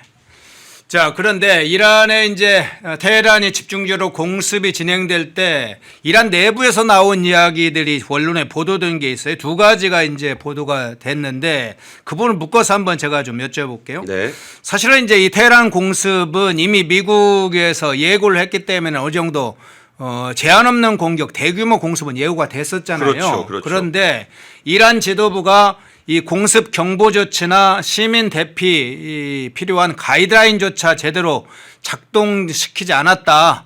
비상문 잠깐 하고 끝나버렸다. 뭐 이런 얘기가 나오면서 굉장히 이란 내부에서 들끓고 있다는 게 하나 있고 또 하나는 이란 지도부들은 그 대신 안전한 벙커로 빨리 피신했더라. 뭐 이런 얘기까지 나오고 있습니다. 당연하죠. 예. 과거 6.25 때도 전사를 읽어보면 네. 김일성은 저 뒤에 있었어요. 그나마 당시에 전선사령관이라고 불리는 김책 공대 이름으로 남아있죠. 김책이 그래도 그 전선까지 내려왔다가 폭탄을 맞죠. 그래서 폭사합니다. 그래서 김책이 김일성이 양심이 있잖아요. 좀 네네. 미안하니까. 네네. 그래서 김씨 일가의 이름만 붙여주는 대학교 이름에 지금도 김책 공대가 남아있는 거예요. 그런 것처럼 이 지도부들은 뭐 그게 꼭 이란만 그렇지는 않습니다. 대부분 다 벙커에 숨어 있죠. 숨어 있다기보다는 아까 얘기했잖아요. 괜히 나대다가 궁 잡히면 궁은 졸로도 잡혀요. 그렇죠. 그렇죠. 군이 네. 무슨 대통령이 따박따박 앞으로 나가면 잡히죠. 아니 결국은. 그러니까 대통령이라고 해서 총 맞으면 안 죽는 거 아니고 예. 뭐 최고 지도자라고 신세 영적 지도자라고 해서 뭐 이란 대통령 말하는 거예요. 또 오해하실까 봐. 이란 대통령이든 무슨 라자린이든 뭐 아니 신이 보호한다는 그 하메네이와 그 아들이 왜 하나는 폭탄 맞아 죽고 하나는 다칩니까? 이슬람 알라 신이 보호해야 되는 거 아닌가요? 제가 비아냥대는 게 아니라 예. 인간적으로 인간일 뿐이다. 이거 인간. 잘 우리가 알아야 된다는 거지. 그냥 인간이다. 그런 의미에서 보면 살아야죠. 그러니까 라자리니도 그렇고 라자리니는 뭐 이상한 데 자꾸 나와요. 어디 나오냐면 뭐 베이루트 레바논에서도 뭐 나타나고. 그러니까 제가 보기에는 아예 라자리니는 이란 안에 없는 것 같아요. 그나마 최고 지도자라는 상징성이 있어서 만약에 이 부상설 사망설이 나오는 게 그래도 이 모즈타바 하메네이는 이란을 떠나지는 않았구나. 네네. 이미 부동산 많다 그랬잖아요. 네네. 영국 런던의 호화빌라, 프랑크푸르트의 5성급 호텔, 뭐 스페인 마요르카 골프장, 오스트리아 스키 리조트. 얼마나 거기 가서 지내고 싶겠어요. 스위스은행에 돈이 얼마가 있는지도 모르고 인간적으로 그렇게 하고 싶겠지. 그러나 못 가는 거예요. 왜? 다치기도 했으려니와 아니 당신은 영적인 하메네이의 그 아들인데 어딜 가냐고. 죽어도 여기서 죽어야지. 아마 모즈타바도 갑갑할 것이다. 이런 얘기를 합니다. 예, 야스우님 후원 감사합니다. 시청하시면서 좋아요 꼭 눌러주시면 좋겠네요.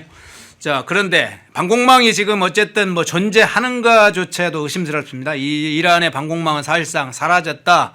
뭐 이런 이야기가 들리는데 이미 이란 당국은 미국과 이스라엘의 공격에 대해서 대처할 능력이 없으니까 부분적으로 드론이나 일부 미사일로 이제 다른 국가들 이 전쟁에 참전하지 않았던 국가들을 괜히 괴롭히는 양상으로 떼쓰는 양식으로 공격을 하고 있는데 자, 이 측면에서 한번 좀 지금 모지타바 문제도 뒤에서 좀 앞서 얘기를 해주셔서 이제 뒤에서 다루겠지만 모스타바의 치명적 부상을 입었거나 더군다나 이제 사망을 했다는 것까지 염두에 두면 지금 대대적으로 이 공습을 진행된 상황에서도 전혀 막지 못하고 있는 이란 정규군 그리고 혁명수비대 이 책임론 문제가 이 방어 실패한 책임론 문제가 언젠가는 불거질 텐데 이 문제는 어떤 차원에서 보세요? 일단 중국 믿었다 망한 거죠. 예. 러시아 믿었다 망한 것이고.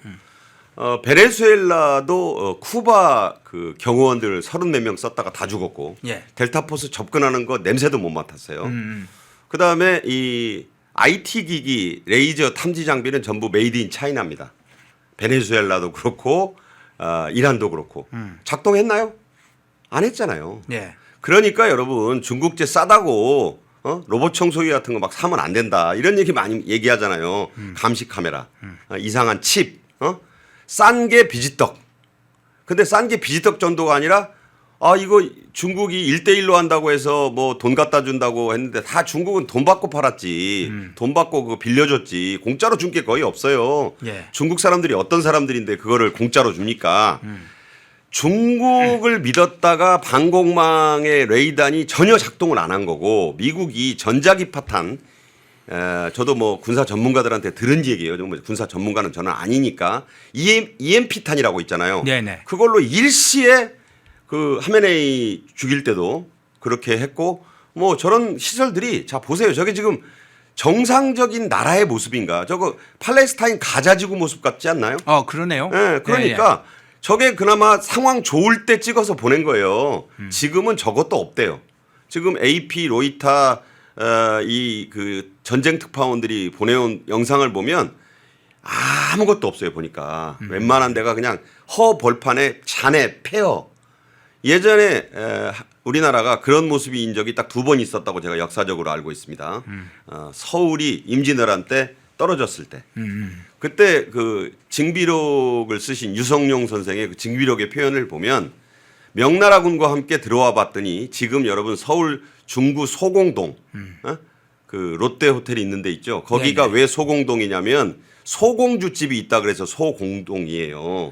그 소공동에 조선호텔 자리가 태종 이방원의 그 딸인 공주집이 거기 있었는데 그거 한 채 빼놓고 동서남북에 아무것도 없었다고 기록돼 있어요. 네네. 당시 한양이. 저 사람 왜 또 옛날 얘기하지?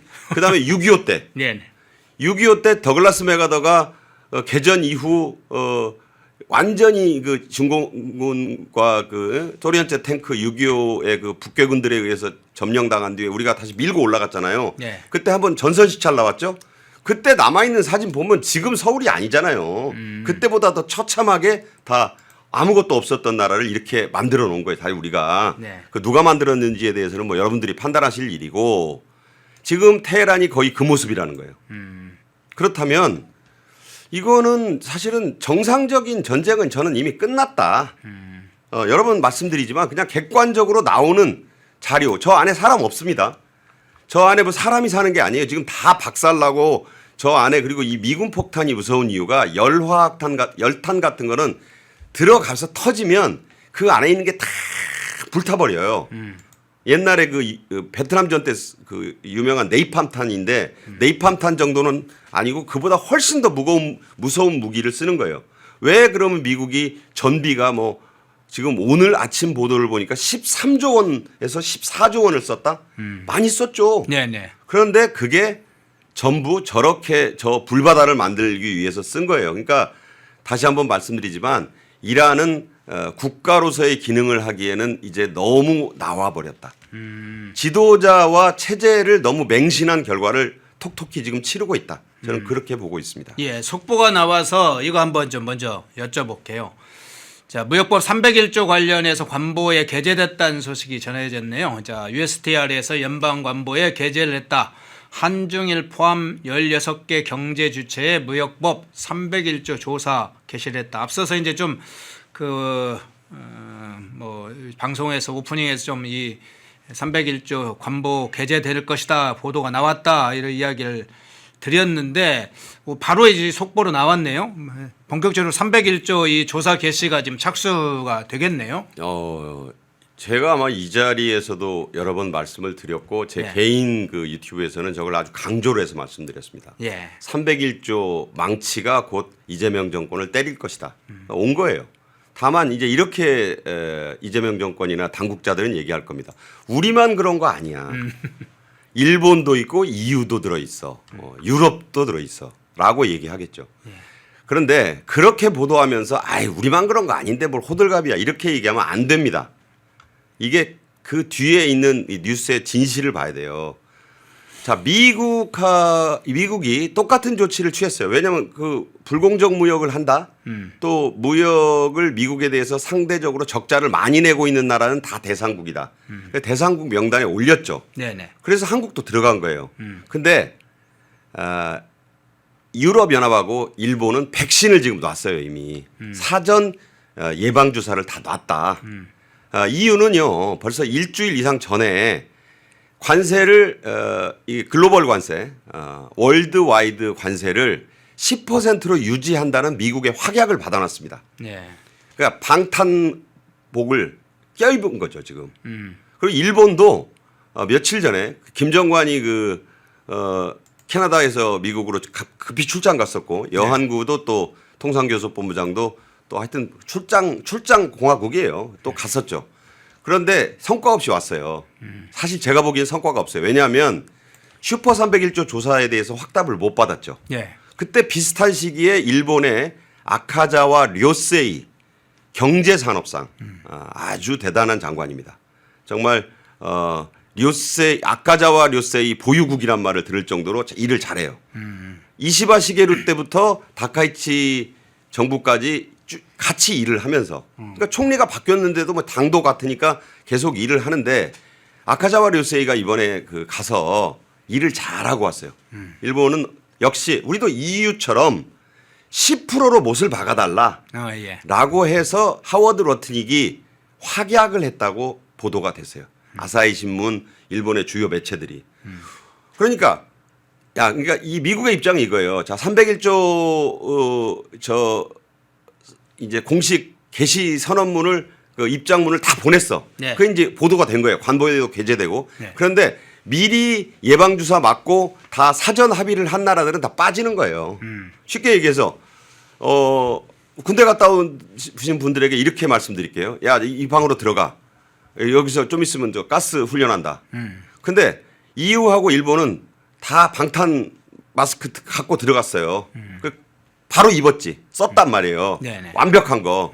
근데 한국은 그냥 들어간 거예요. 저는 왜 안 줍니까? 뭐 니네가 한 거 있어? 너네는 그냥 들어가라. 이렇게 된 거라고 보시면 돼요. 이제 저게 떨어졌어.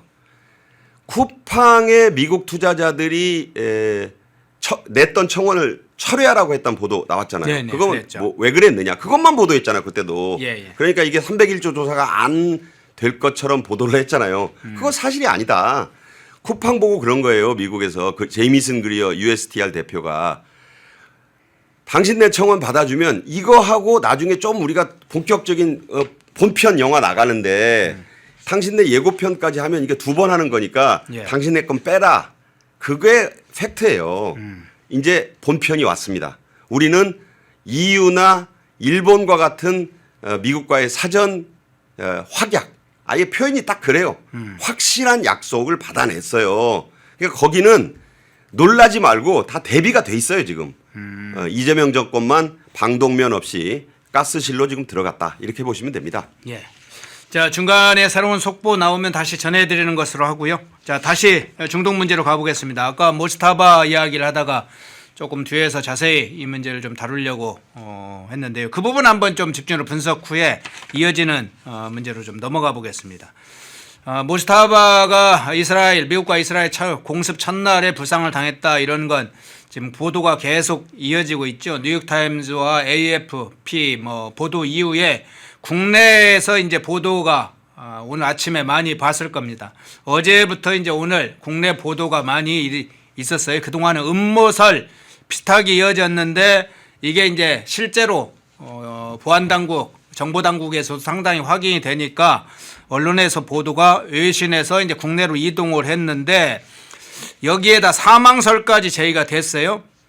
일부 이제 정보 담당자들의 이야기도 있고 특히나 이스라엘 굉장한 이스라엘 그 분석을 많이 했던 성일광 서강대 유로메나 연구소 교수 이번에 정확하게 그 공격할 것이다. 불과 뭐 2월 28일이 아니라 2월 초에 대규모 이제 항모전단 이동할 때 저건 공격 전쟁을 하려고 가는 게 아니면 갈 수가 없다. 정확하게 전쟁을 할 것이다라고 그래서 당시에 위험용이다 뭐 이렇게 분석했던 사람들과 굉장히 방송에서 약간 다른 논리로 싸웠던 이 성일광 교수가 이렇게 이야기를 했어요.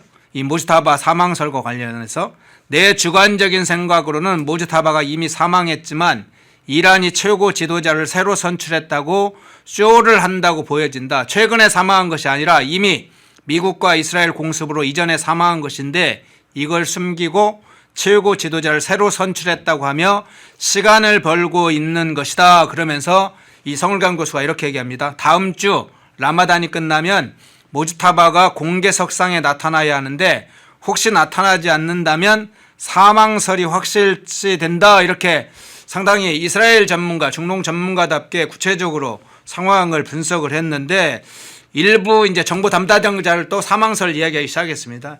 요 관측 문제는 어떻게 어떤 차원에서 해석을 하세요? 저는 이 성일광 교수의 분석을 한 2번 봤어요. 예. 대단히 뭐 잘 모릅니다. 저는 이분을. 하지만 전문가답다. 그리고 분석과 팩트가 정확하다. 그래서 제가 이 성일광 교수의 이 저런 예측을 제가 제 방송 때 많이 인용을 합니다. 왜? 네. 맞다고 생각하니까. 저는 또 이 성일광 교수보다 하나 더 해서 네. 자, 이렇게 말씀드릴게요. 자, 기자로서 저는 이렇게 이제 팩트 추적을 해보는 겁니다. 자, 첫날, 알리 하메네이가 자기 딸, 사위, 그리고 외손녀들과 함께, 물론 거기에 이제 혁명수비대 당시 사령관, 이란 국방장관 등이 다 함께 폭사했다고 보도가 됐었죠. 네네. 그때 다른 데도 엄청 폭탄을 맞았어요. 그래서 나중에 확인이 이제 뒤늦게 됐지만 저 모즈타바의 아내, 자식, 그의 아들인지 딸인지까지는 확인 안 됐지만 같이 죽었다. 자, 이렇다면 모즈타바는 그들과 전혀 따로 있었다는 건 상식에 부합하지 않아요. 네. 그렇다면 그들이 죽었는데 모즈타바는 신인가? 파편을 맞든 뭐 죽었을 가능성이 높죠. 미군 폭탄이 보통 폭탄이 아니라고 말씀드립니다. 옆에서 터지면 그 사람만 다치는 화염병이 아니에요. 그냥 다 쓸어버린다고. 그러니까 제가 볼 때는 그때 죽은 게 맞는 것 같아요. 그런데 이제 그렇게 얘기하면 항복할 도리밖에 없거든. 내세울 사람이 없잖아요. 이란의 그 신정 체제는 아무나 임명을 못하게 돼 있어요. 그 최고 율법학자들만의 전문가 회의 88인의 그 투표를 해야 되는데 네. 일단 대상이 돼야 돼. 대상이 안 돼요. 나머지 라자리니 뭐 이런 사람들은 대상 자체가 안 되고 호메이니의 손자가 있어요. 네. 일대 그 호메이니, 루홀라 아야톨라 루홀라 호메이니. 그 손자도 있고 2대인 알리 하메네이의 둘째 아들 모스타바 하메네이. 손자, 뭐 아들, 이거 어디 뭐야 왕조지 이게 무슨 이슬람이 말이 돼요 이게? 그럼 왜 1979년에 팔레비 왕조를 뒤엎었습니까? 그래놓고 나서 무슨 우리는 신성한 회교혁명을 했다? 가증스럽잖아요. 저는 뭐 이란 대사관에서 항의할진 모르겠지만 그렇게 생각합니다. 그래서 자기들도 야, 이 세습은 좀 아니잖아. 예. 지금 그렇게 얘기가 나온대요. 그런데 세습은 굉장히 비판적이죠 이슬람에서. 그렇죠. 세습은 알라의 뜻에 맞지 않아요. 저도 뭐 회교 관련 책을 좀 봤는데 그건 알라신의 뜻이 아닙니다. 그렇게 본다면 아니 쉽게 얘기하면 알라도 기독교 하고 뿌리가 같잖아요. 성경에는 형제 아닙니까? 거기서 갈라졌는데 그 뭐 예수님이 뭐 아들이 있는지 없는지 이건 불경한 얘기가 되지만 그 육친에게 무슨 물려준다는 얘기는 찾아볼 수가 없잖아요. 그러니까 회교도 그걸 안 해야 돼. 그래 안 하기로 돼 있는데 네. 왜 그러면 둘째 아들이나 그 루홀라 호메이니의 손자를 대상에 넣느냐? 시킬 사람이 없어서. 근데 손자는 좀 아니지 싶어가지고 왜냐하면 손자는 너무 떨어져 있잖아요. 그러니까 즉각 순교자로 내세울 수 있는 이 하메네이의 아들 딱 적임자거든. 네네. 근데 시키려고 보니까 죽었어? 심하게 다쳐서 죽은 거나 진배 없어? 얼마나 곤경스러워. 이러면 항복을 그때 했어야 되는 거야. 근데 그럴 수 없기 때문에 일본 말로 가게무샤라 그러죠. 영무자. 네. 가짜. 그리고 그 제갈공명이 죽었을 때 제갈공명을 그 의자에다 묶고 이렇게 돌려 세워가지고 뭐 그런 식이 되지 않았나. 그래서 암살설이 신빙성이 있다. 그러니까 그때 죽은 게 맞는 것 같다는 거예요. 성일광 박사의 추측과 제가 기자로서 그때 이렇게 죽고 저렇게 죽고 그러면 하메네이는 딴 데 떨어져 있다 살았다? 이건 논리적으로 맞지가 않아요. 88인의 전문가 회의와 하메네이와 함께 그 수뇌부 회의가 토요일 오전에 열렸는데 네. 거기 있다 함께 죽었다는 게 가장 제가 볼 때는 설득력이 높고 아니면 혹시 모르니까 아들아 너는 다른 건물에 있어라. 그런데 그때 12군데를 다 동시에 미국이 때렸잖아요. 네, 네, 네. 그때 그렇다면 하메네이의 아내와 자식이 죽었는데 아니 우리가 보통 그런 미국의 이 공습이 임박했다 그러면 적어도 아내와 아이와 같이 있는 게 상식 아니에요? 그 아내와 아이가 죽었는데 모스타바는 살아있다? 이건 좀 부합이 안 된다. 그래서 암살설은 설 이상일 것이다. 저는 그렇게 보는 거죠. 예, 상당히 근거 있게 분석을 해주셨는데 만일에 이제 그런데 부상설도 이제 유력한 이제 근거가 있는 걸 하나로 가정을 해볼 때요. 네네. 이제 지난번 공습을 할 때 지금 12군 얘기를 해주셨는데 모스타바가 있는 지역이 공습은 이스라엘 50대 전투기가 투입된 걸로 현재는 이제 보도가 됐었는데 네. 그곳에 사실은 모스타바 위치를 알았다면 하메네이 벙커 위치도 물론 알았고 모스타바 위치를 알았다면 사실은 다 최고 보안 시설 아닙니까? 그렇죠. 그러면 이런 정도로 위치를 알고 있었다면 그 안에 고위급 첩자가 사실 스파이가 있다는 것인데 그 후에 무스타바가 살아있다면 부상 입고 어디 다른 데 이동했다면 그걸 이동하는 걸 놔뒀을까 몰랐을까 이런 생각이 들어요. 당연히 이제 오늘 나온 보도를 보니까 예. 그들이 말하는 이란 회교혁명 수비대가 말하는 첩자 예. 밀정이죠 밀정. 예. 밀정은 우리나라의 일제시대에도 많았고 우리나라가 이제 그때 일제시대 때 가장 참혹하게 그 피해를 본 게 이 밀정들 때문이다. 일본 놈들이야 그렇다 쳐도 일본인들이야 밀정이 무섭잖아요. 네네. 그 영화 밀정도 있잖아요. 송강호 배우가 연기해서 저는 아주 재밌게 보고 나중에 재방송도 볼 때마다 참 무릎을 쳤는데 밀정. 미국의 입장에서는 모사드 CIA나 모사드의 입장에서는 스파이 중요한 스파이죠. 그렇죠. 첩자. 예. 우리 옛날 말로 뭐 이제 간자, 세작 뭐 여러 표현 쓰지 않습니까? 필요하죠. 근데 이번에 혁명수비대가 한 20-30명 붙잡았다 그래요. 예. 뭐 잡았겠죠. 근데 모사드는 이번에 그 혁혁하게 그 다 뭐 이 전과를 몰릴 수 있었던 게 수십 년 전부터 이런 사람들을 동원해서 테헤란 시내의 교통 CCTV 정보를 다 해킹했대요. 예. 이게 참 무섭더라고요. 교통 CCTV 정보를 갖고 있으면 우리나라도 범인 잡는 게 다 이 CCTV 때문에 잡는 거 아닙니까? 내비게이션 정보 다 해킹해가지고 보니까 하메네이가 나와서 어디서 차를 타고 어디로 가고 다 손바닥 보듯이 들여다보고 그 정보를 공유하면서 자 저기 들어갔어 저기 때려 그런 식으로 했다는 거고 그 역할을 그 이스라엘과 미국에 고용됐을 수도 있고 예. 자발적으로 했을 수도 있고 그러다가 첩보전에서 불가피하게 체포도 되는 거고 라고 본다면 그 이번에 모사드와 그 해킹 정보 정말 테헤란 시내의 교통 CCTV를 다 해킹했대요. 그러니까 우리가 이게 북한 해커부대를 우습게 보면 안 되는 게 한국의 교통 내비게이션 그 정보 같은 거 경찰청에 있는 거 해킹을 해가면 다 알고 있다는 거예요. 거기를 드론을 보내고 그 첨단 레이저 장비로 가서 딱 빨간 점 찍어가지고 때리는데 그거 어떻게 살아남겠습니까? 그런 얘기를 하는 거예요. 네. 예. 예, 아까 후원을 해주셨는데 말씀을 못 드렸네요. 상록순님, 조이진님 후원 감사합니다.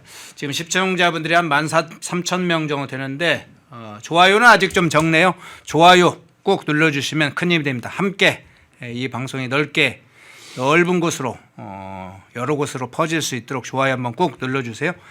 자, 국내 문제로 한번 좀 돌아와 보겠습니다. 김어준의 뉴스 공장, 이게 이제 정치권을 강타하는 상황이 벌어졌네요. 이재명 공소 취소 거래설이라고 불리는 뭐 이 이름이 정확한 건 아닙니다. 그냥 압축해서 이재명 공소 취소 거래설 이렇게 일부에서는 음모설인데 이게 음모설이라고 할 필요가 있나요? 지금 충분히 이제 확인 작업을 거쳐야 될 일이긴 하지만 거래설이라고 하는 게 맞겠죠.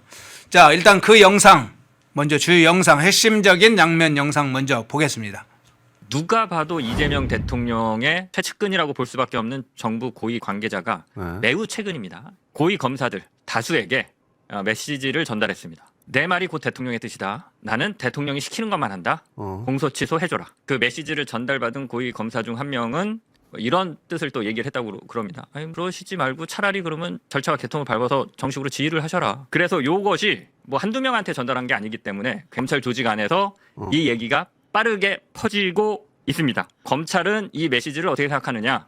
이재명 정부가 우리랑 거래하고 싶어 하는구나. 뭐 당연히 그렇게 생각하겠죠. 여기까지는 팩트입니다. 요것과 관련해서 또 추가 취재한 거를 말씀드릴 텐데 왜 구분하냐면 여기서부터는 누군가의 의견이나 해석이 들어가 있을 수 있는 취재 내용입니다. 이 얘기를 들은 검사들은 어떤 생각을 하고 있느냐? 제발 공소 취소해줘라. 이 생각을 하고 있다라고 합니다. 이 말이 무슨 말인지 그 해석을 해드릴게요. 검찰은 이미 이재명 대통령의 정권 말기 혹은 임기 후에 이재명 대통령을 털 생각을 하고 있습니다. 지금 제기된 범죄 말고 새로운 범죄로 제목까지 정해놨습니다. 직권남용입니다. 직권남용을 왜 얘네들이 생각하게 됐느냐. 동부지검에 인천세관 마약 수사팀, 전담 수사팀을 임은정 동부지검장을 중심으로 해서 꾸렸잖아요. 거기에 대통령이 백혜룡을 넣어주라고 지시합니다. 요거 직권남용이다. 수사를 잘하라라고 지시를 할 수 있는데 수사팀에 누구를 넣어라 빼라? 요거 직권남용으로 걸 수 있겠다. 요런 식의 계산을 하면서 지금 업무회의나 이런 걸 잘 지켜보고 있다라고 해요. 진짜 무서운 게 정부 고위 관계자가 공소 취소 좀 해줘라 이렇게 얘기했잖아요. 이 얘기를 들은 검사들은 지금 검찰 수뇌부가 공소 취소를 해주면 대통령 그 말을 한 사람 공소 취소를 해준 친명 검찰 수뇌부를 묶어서 통으로 보내버릴 수 있겠다. 요 계산을 하고 있다고 합니다. 예. 자, 저 내용 한번 볼 텐데 손현숙님, 상록수님 고맙습니다. 자, 영상에서 주요한 부분에 압축적으로 지금 장인수 기자 MBC 출신이라고 하죠. 장인수 씨가 했던 핵심적 내용을 요약해서 지금 영상으로 보여드렸는데 저 내용 어떻게 해석을 하세요? 지금 뭐 댓글창에도 떴지만 제가 이 관련 보도를 보느라고 생전 안 보는 김어준의 그 저 방송 저 싱크를 예. 몇 번 들었습니다. 예. 그리고 저 사람 이름을 제가 왜 기억해야 되는지 모르겠지만 장인수 찾아보니까 MBC 기자 맞아요. 예. 기자답게 얘기하고 저 뒤에 털보 김어준 선생이 뭐라고 그러느냐 취재 잘했네요. 데스크입니다. 자, 저게 두 가지가 있죠. 하나는 누가 봐도 알만한 이재명의 측근 정성호로 밝혀집니다. 왜냐하면 뭐 정성호라고 한 적 없어요. 저 방송에서 얘기 안 했죠. 정성호 씨가 손을 들었어요. 나라고. 왜 나를 음해하는 이게 이렇게 되니까 우리는 정성호라고 한 적 없는데 네. 정성호 법무장관이 나는 거래한 적 없다. 나는 그런 이야기를 꺼낸 적이 없다. 그러니까 본인이 기사를 확인해 줘 버렸어. 상황은 이렇다. 그러니까 MBC 기자 출신의 장인순가 하는 저 사람이 저렇게 잘잘잘잘잘 얘기하니까 김어준이 잘했네요 칭찬해주고 저게 방송을 다 탔어요. 예. 그럼 저게 바로 공소 취소를 놓고 이재명의 그 절친이고 법무장관인 사람이 공소 취소를 대가로 검찰 고위 간부들에게 취소해주면 땡땡땡 뭐 나오잖아요. 네네. 누가 뭐 만들어낸 얘기도 아니고 자, 저 얘기를 딴 사람도 아니고 김어준이 저 얘기를 저 정도 할 거면 저거 다 예정되고 리허설 거쳐서 출연시키는 거예요. 라고 보면 저게 불러올 후폭풍 부메랑 다 예상하고 저기서 터뜨린 거예요. 그러니까 이제 저걸 그냥 뭐 들어보면 거래설이구나. 소위 공소 취소와 검찰 개혁을 바꾸려 했던 그런 뭐 이 엿바꾸기도 아니고 그래서 거래라는 말이 나온 거예요. 네. 거래설이란 말도 그래서 나온 것이고. 그런데 이 거래설이니 거래 의혹은 자기네들끼리 싸우면서 하는 거야. 저 뒤에 누가 즉각 반응합니까? 여러 번 얘기하지만 지금 경기도지사 나가겠다고 한 MBC 아나운서 출신의 전라북도 전주에서 태어났는데 배지는 경기도에서 달았고 또 이재명의 그 대선 유세 시절에 수행실장을 지낸 한준호가 발끈한 겁니다. 어따 대고 수행실장이니까 난리를 치니까 이제 이현주가 또 발끈해서 같이 이제 한 포를 같이 쏴주는 거죠. 그러면서 친명계가 지금 난리가 났어요. 아니 현직 대통령에게 이게 뭐 하는 짓이야. 지금 이게 지금 제가 보기에는 보이지 않는 테헤란 전쟁, 뭐 이란 전쟁만한 게 지금 일어났다고 봐요. 예. 그러니까 자기들끼리 지금 치고 받는 거야. 박지원이 눈치를 싹 보다가 이번에는 친명 쪽에서 김어준을 욕했습니다. 자, 김어준이 이거 몰랐을까요? 이 정도 파장이 일어날 걸 몰랐겠느냐고요. 지금은 김어준 쪽에서 일단 이걸 그 지뢰를 터뜨려 놓고 보고 있는 거예요, 지금. 자, 이게 이제 여론이 어떻게 돌아가는가. 그랬더니 국민의힘의 송원석 원내대표가 뭐라 그랬습니까?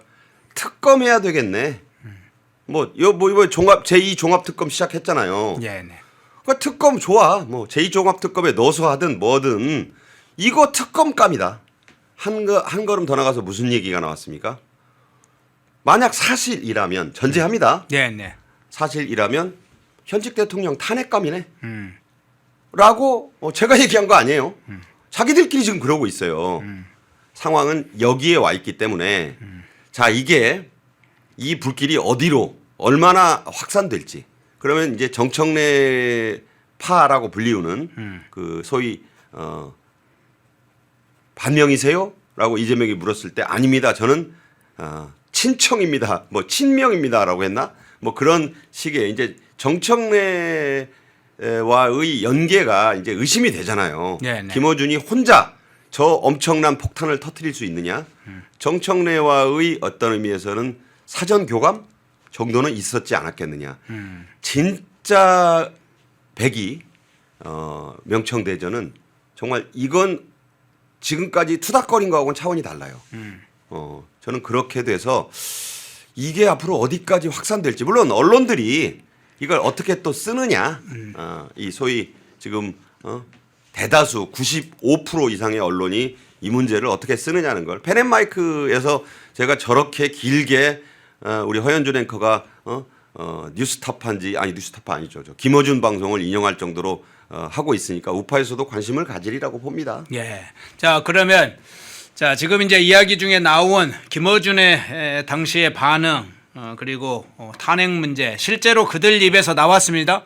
한번 그 두 개의 영상인데 먼저 하나의 영상을 보여주시죠. 장인수 관련해서 이 김어준의 반응이 어땠는지를 한번 보겠습니다. 그 영상 잠깐 보고 오겠습니다.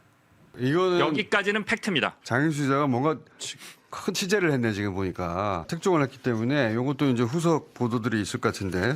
자, 김어준이 후속 보도를 했어요. 그러니까 이제 뭐 후속 보도라는 것은 김어준 방송만 아니라 다른 언론사도 후속 보도를 해라 이런 의미도 있을 것 같고 또 하나 영상 이어서 보면서 바로 이어보겠습니다.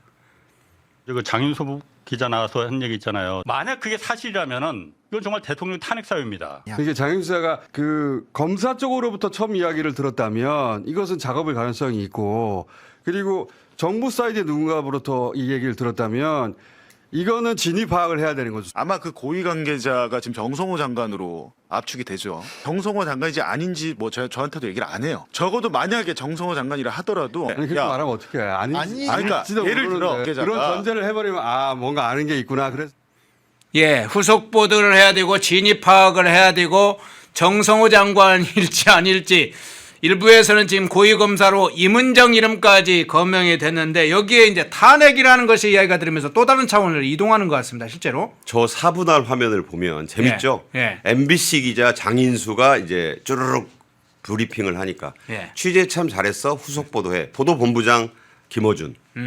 뭐 보도본부장이잖아요, 지금. 그러네요. 예. 그 오른쪽에 홍사훈 전 KBS 기자. 또 맞장구 칩니다. 예. 그러니까 또 JTBC의 전 기자 봉지욱. 예. 뭐 잘 아는 사람이죠. 예. 자, 보면 이게 KBS, MBC, JTBC 기자가 나와서 얘기를 해요. 김어준은 턱 딱 괴고 지금 한 200만 구독자를 갖고 있는 그 좌파의 충정로 뭐 대통령인지 충정로 방송국 지금 사장인지 이걸 보면 지금 뭐 누가 만들어내서 한 말도 아니고 자기 입으로 그러잖아요. 예. 이건 사실이라면 대통령 누굽니까? 이재명 탄핵 사유감이죠라고 하잖아요. 야당입니까 저 사람들이? 자기들끼리 그러잖아요. 그러니까 영린을 하는 거죠. 감히 공소 취소를 해서 완전히 자유롭게 해드리고 싶은 우리 대통령을 갖다가 어디다 대고 그 끔찍한 탄핵 사유감이다? 이건 뭐 옛날 조선왕조 시대로 말하면은 그 요새 한참 인기 1200만 돌파했다는 왕사남에 개유정난 이상 가는 거예요. 살생부 만들어가지고 뒤집어 엎으려는 거야. 니들 뭐 하는 짓이야 지금? 피비린내만 안 났지. 철퇴와 지금 지금 거미 난무해요 제가 볼 때. 네. 뭐하러 왕사남 자꾸 보러 갑니까? 지금 한국에서 벌어지는 저게 지금 궁중 지금 암투인데 네. 그렇지 않나요? 그러네요. 자, 스탠포드님이 그렇게 댓글을 주셨네요. 김어준 국회 청문회 출석시켜라 그러는데 지난번에 김어준 한번 나가긴 했죠. 근데 실제로 나가야 될 사람은 김어준 뭐 나가는 것도 중요하겠지만 장인수 씨가 한번 나가야 되네요. 국회 한번 나가서 본인이 취재한 내용 팩트다 이렇게 이야기했던데요. 아니 저도 기자를 했지만 네. 장인수 표정을 보세요. 확신하고 있어요. 예. 그러니까 이로 인한 어떤 불이익도 내가 다 달게 받을 수 있다. 난 증거가 있어. 제가 볼 때는 복수의 검찰 간부들을 만났다니까 정성호가 아니라고 해도 복수잖아요. 복수. 많이 만난 거예요. 그들 중에 누군가가 녹취록을 줬을 수도 있고 그러니까 정성호도 변호사 출신에 오선인가요? 뭐 의원도 했고 이건 내가 부인해가지고 나 아니라고 해봐야 소용없겠다. 그래서 손을 드는 거예요 지금. 예. 그러니까 이거는 누가 무슨 국민의힘 쪽이나 보수 뭐 유튜버가 공격한 것도 아니고 주장한 것도 아니고 자기네들끼리 좀 저러잖아요. 자기네들끼리. 자, 그럼 한 가지만 추가해서 제가 여쭤볼게요. 이 사건 자체가 지금 일부 이제 뭐 민주당에서는 음모설로 더 좀 덮고 있습니다만 계속 정치적으로는 덮으려고 했는데 실제로 이제 추가 취재를 통해서든 누군가의 증언에 의해서든 새로운 사실이 알려져서 상당히 신빙성 있는 이제 증거들이나 정황들이 추가적으로 나온다면요.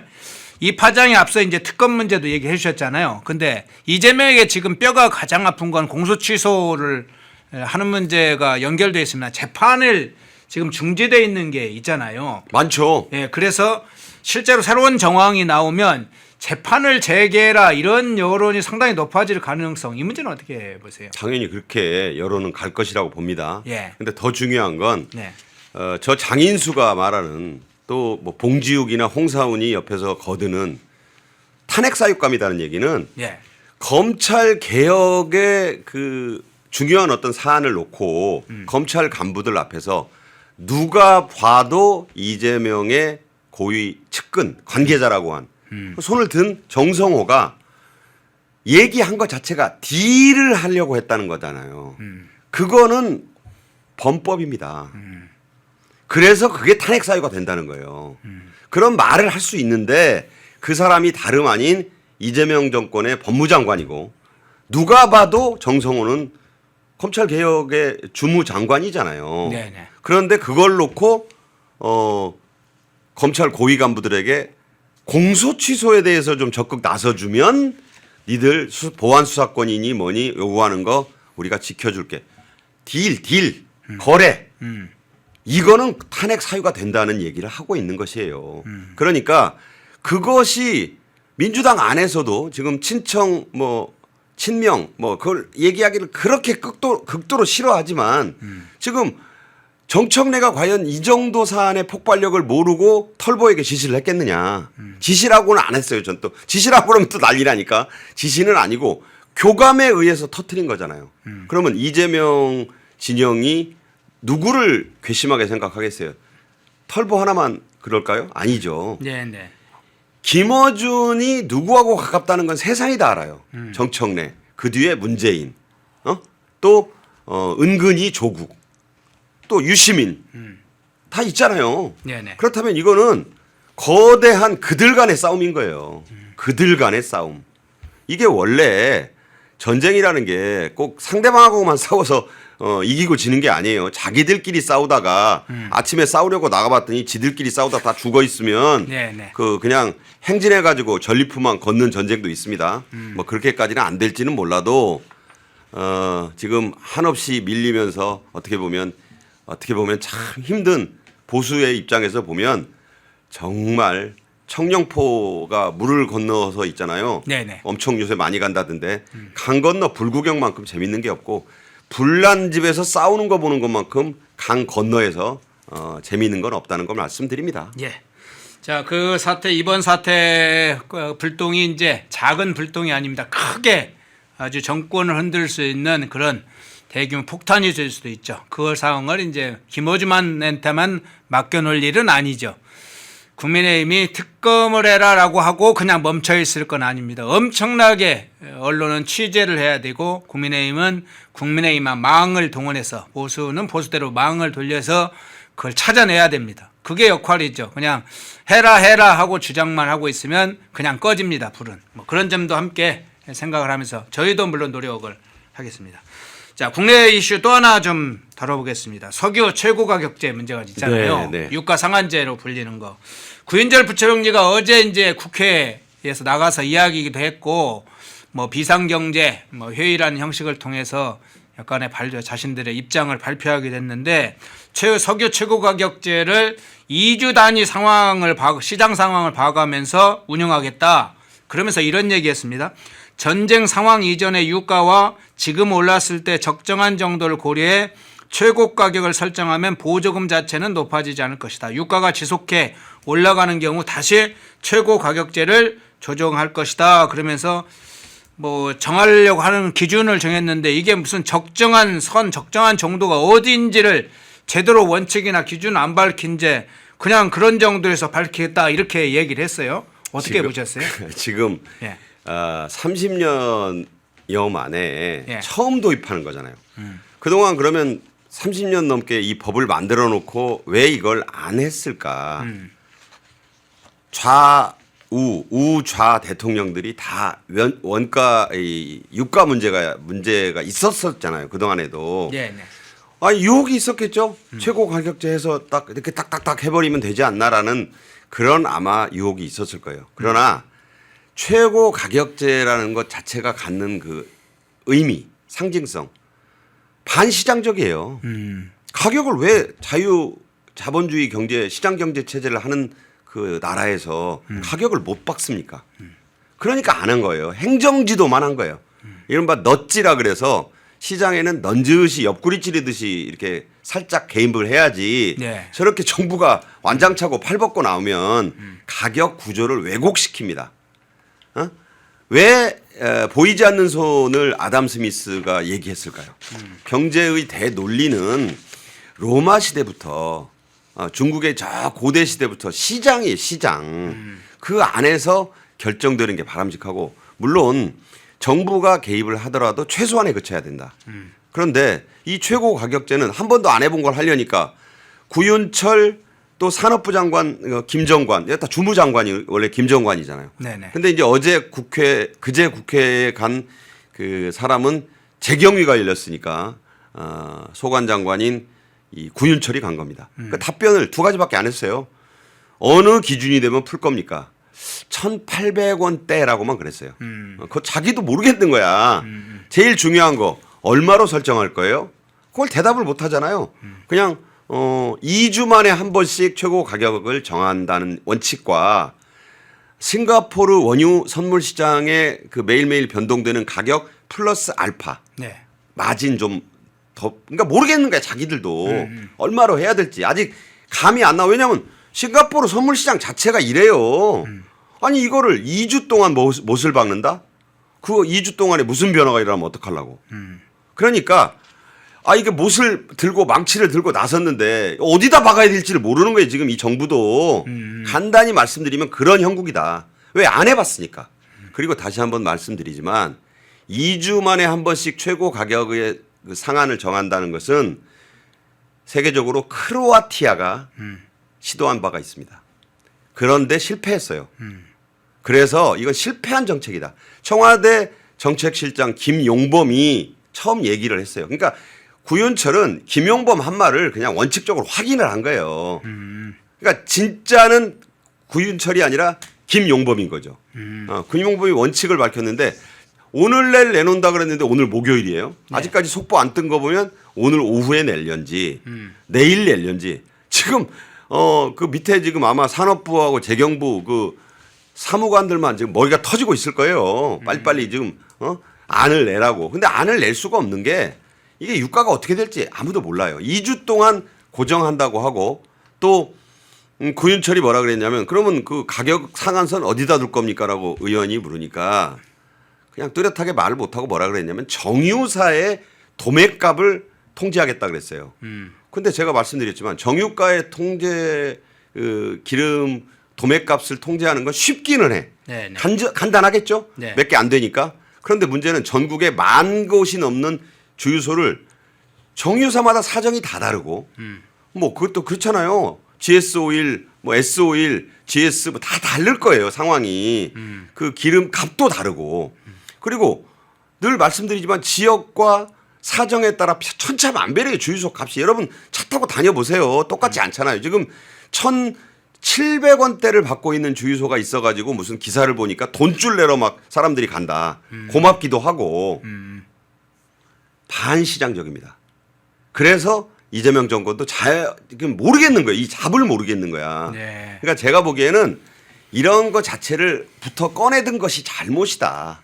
일본 얘기 또 하게 되는데 정부 보조금을 먼저 주고 전체의 49%나 내고 있는 유류세를 좀 먼저 내려주는 방안을 고려하고 정부 비축미 2,200 몇십만 배럴 세계 그 IAEA 말고 에너지 기구라고 있어요. 네. 거기서 국제 에너지 기구요. 네, 국제 에너지 기구 예. 4억 배럴을 풀기로 했는데 우리가 이제 기여분이 5.6%래요.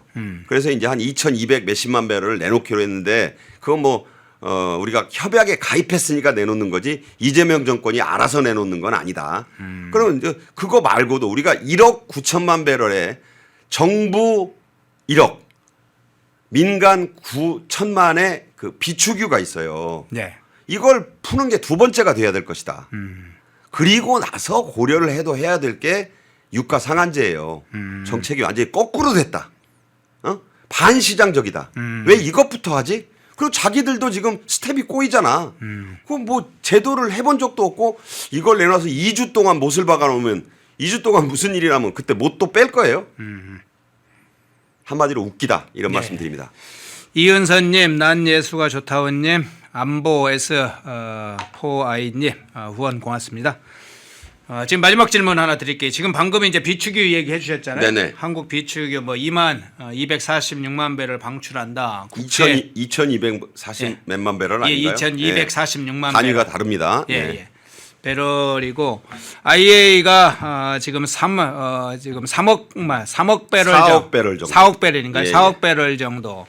뭐 미국에서 1억 7,800만 배럴 정도가 이제 방출한다 이런 얘기가 나오고 있고 한국도 이제 그걸 하고 있는데 이런 상황에서 어제 이제 구인철 부총리가 하나 이야기한 게 하도 이제 국회에서 대래 그 적정 가격이라는 게 뭐냐 그러면 전쟁이 끝나고 뭐 할 때 그럼 어느 시점에 이 가격 상한제가 철회되고 그 기준점이 뭐냐 그러니까 1,800원 얘기를 했어요. 근데 그 뒤에 또 물어보니까 예. 나도 잘 모르겠다 그랬어요. 나도 또 모르겠다고 그랬어요. 왜냐면 구윤철도 예. 깝깝하죠. 자기가 성안한 것도 아니고 위에서 예. 시켜서 하는 건데 네. 1,800원대가 올지 안 올지도 모르고 나도 몰라요 의원님. 예. 왜 자꾸 나한테 묻는 거야. 예. 그러니까 구윤철도 처음엔 1,800원대 정도. 1,800원도 아니에요. 1,800원 1원부터 1,899원을 다 포괄하는 식으로 예매하게 얘기했다. 또 다른 의원이 좀 확실하게 좀 얘기해봐요. 얼마 되면 풀 건지. 그랬더니 네네. 잘 모르겠습니다. 주무장관도 모른대. 김정관은 왜 아무 말도 안 하고 있습니까? 아니 좀 말할 때 하라는 거예요. 말할 때 안 하고 하지 말라 그럴 때 하고 합의하고 왔다 그랬는데 합의된 거 하나도 없고 정부의 메시지가 일관되고 믿을만해야 국민들이 믿을 거 아니에요. 늑대와 양측이 되는 거 아닙니까 지금. 예. 국민들이 기름 한 방울 안 나는 나라에서 정부마저 이걸 신호를 제대로 안 주면 무슨 신호 보고 따라갑니까? 좌측 깜빡이 넣었으면 좌측으로 가고 우측 깜빡이 넣었으면 우측으로 가야 돼요. 왼쪽 오른쪽 깜빡이 넣고 갑자기 가다가 쓰고 어떡하란 겁니까? 예. 자, 중동 문제부터 국내 지금 여파 문제 한번 같이 살펴봤습니다. 특히 유가 상한제, 석유 최고 가격제 문제들 중심으로 살펴봤고요. 모지타바의 사망에 따라서 부상이냐 사망에 따라도 좀 이란 사태도 새로운 국면으로 갈 텐데 그 부분도 한번 모사드가 그건 추적을 하고 우리는 이재명의 이 공소 취소 거래설 관련한 걸 추적을 해야 되겠네요. 그 상황까지 한번 살펴봤습니다. 박상규 시사평론가님이었습니다. 고맙습니다. 감사합니다. 예. 네.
시청자 여러분 안녕하십니까. 펜앤마이크 선우윤호 기자입니다. 설 명절 앞두고 또 평일에도 평상시에도 술 안주로 굉장히 좋은 게 바로 이 과메기입니다. 저도 굉장히 좋아하는 이 과메기 펜앤마이크 특가로 구매하시면은 포항 산지에서 직송되는 과메기 플러스 야채 세트를 23,900원에 구매가 가능하십니다. 소주랑 같이 먹으면 더욱더 맛있는 이 과메기, 구성은 과메기와 야채 세트만 이렇게 되어 있는데 이 야채가 어디서 오냐? 당일 새벽에 옵니다. 그래서 정말 신선하고 특히나 포항 산지에서 나오는 이 과메기는 그 어느 과메기보다도 꾸덕하고 쫄깃하고 고소합니다. 저도 방금 먹어봤는데 너무나 맛있었던 이 과메기 펜앤마이크 특가로 구매하시면은 23,900원에 구매가 가능하시니까 우측 카드에 나와있는 152-1331 152-1331 전화 주시면은 간편하게 문의 및 구매 가능하시니까 많은 관심 부탁드리도록 하겠습니다.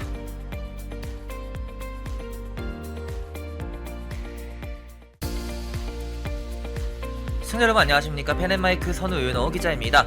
오늘은 제가 제품 하나를 소개해 드리려고 하는데요. 바로 남재은 박사가 직접 개발한 알부민 울트라맥스, 누적 판매량이 300만 병을 돌파한 만큼 후기로 검증된 뭐 그런 제품이라고도 볼 수가 있는데, 그러면 많은 분들이 대체 어떤 부분에서 무엇을 보고 300만 명이 넘는 이 주문량을 돌파했는지 그걸 알아야겠죠. 바로 많은 분들이 꼽는 것에 피로회복, 면역력, 그리고 간 건강 등이 있습니다. 무엇보다 남재은 박사가 본인이 직접 마시면서 개발에 참여했기 때문에 다른 제품들을 보더라도 이름을 걸고 판매하는 제품들은 당연히 자신감이 있을 수밖에 없습니다. 그것이 이러한 자신감이 300만 병 돌파라는 그런 판매량으로 입증된 거기도 하고요. 이 피로회복, 면역력, 집중력 저하, 간 건강 등 이 하루 한 병 바꿔보시면은 아마 일상이 달라졌다는 후기들이 많은 것처럼 여러분들도 그 후기가 자신의 후기가 될 수 있을 거라 생각을 합니다. 지금 구매하시면은 펜앤마이크 이벤트로 정말 그 어디서도 경험할 수 없는 이벤트를 경험하실 수가 있습니다. 바로 2+1 이벤트인데요. 지금 바로 우측 하단에 나와 있는 번호 1522-1331 152-1331 전화 주시면은 펜앤마이크에서만 진행하는 2+1 이벤트로 알부민 제품 구매하실 수가 있으니까 많은 관심 부탁드리도록 하겠습니다.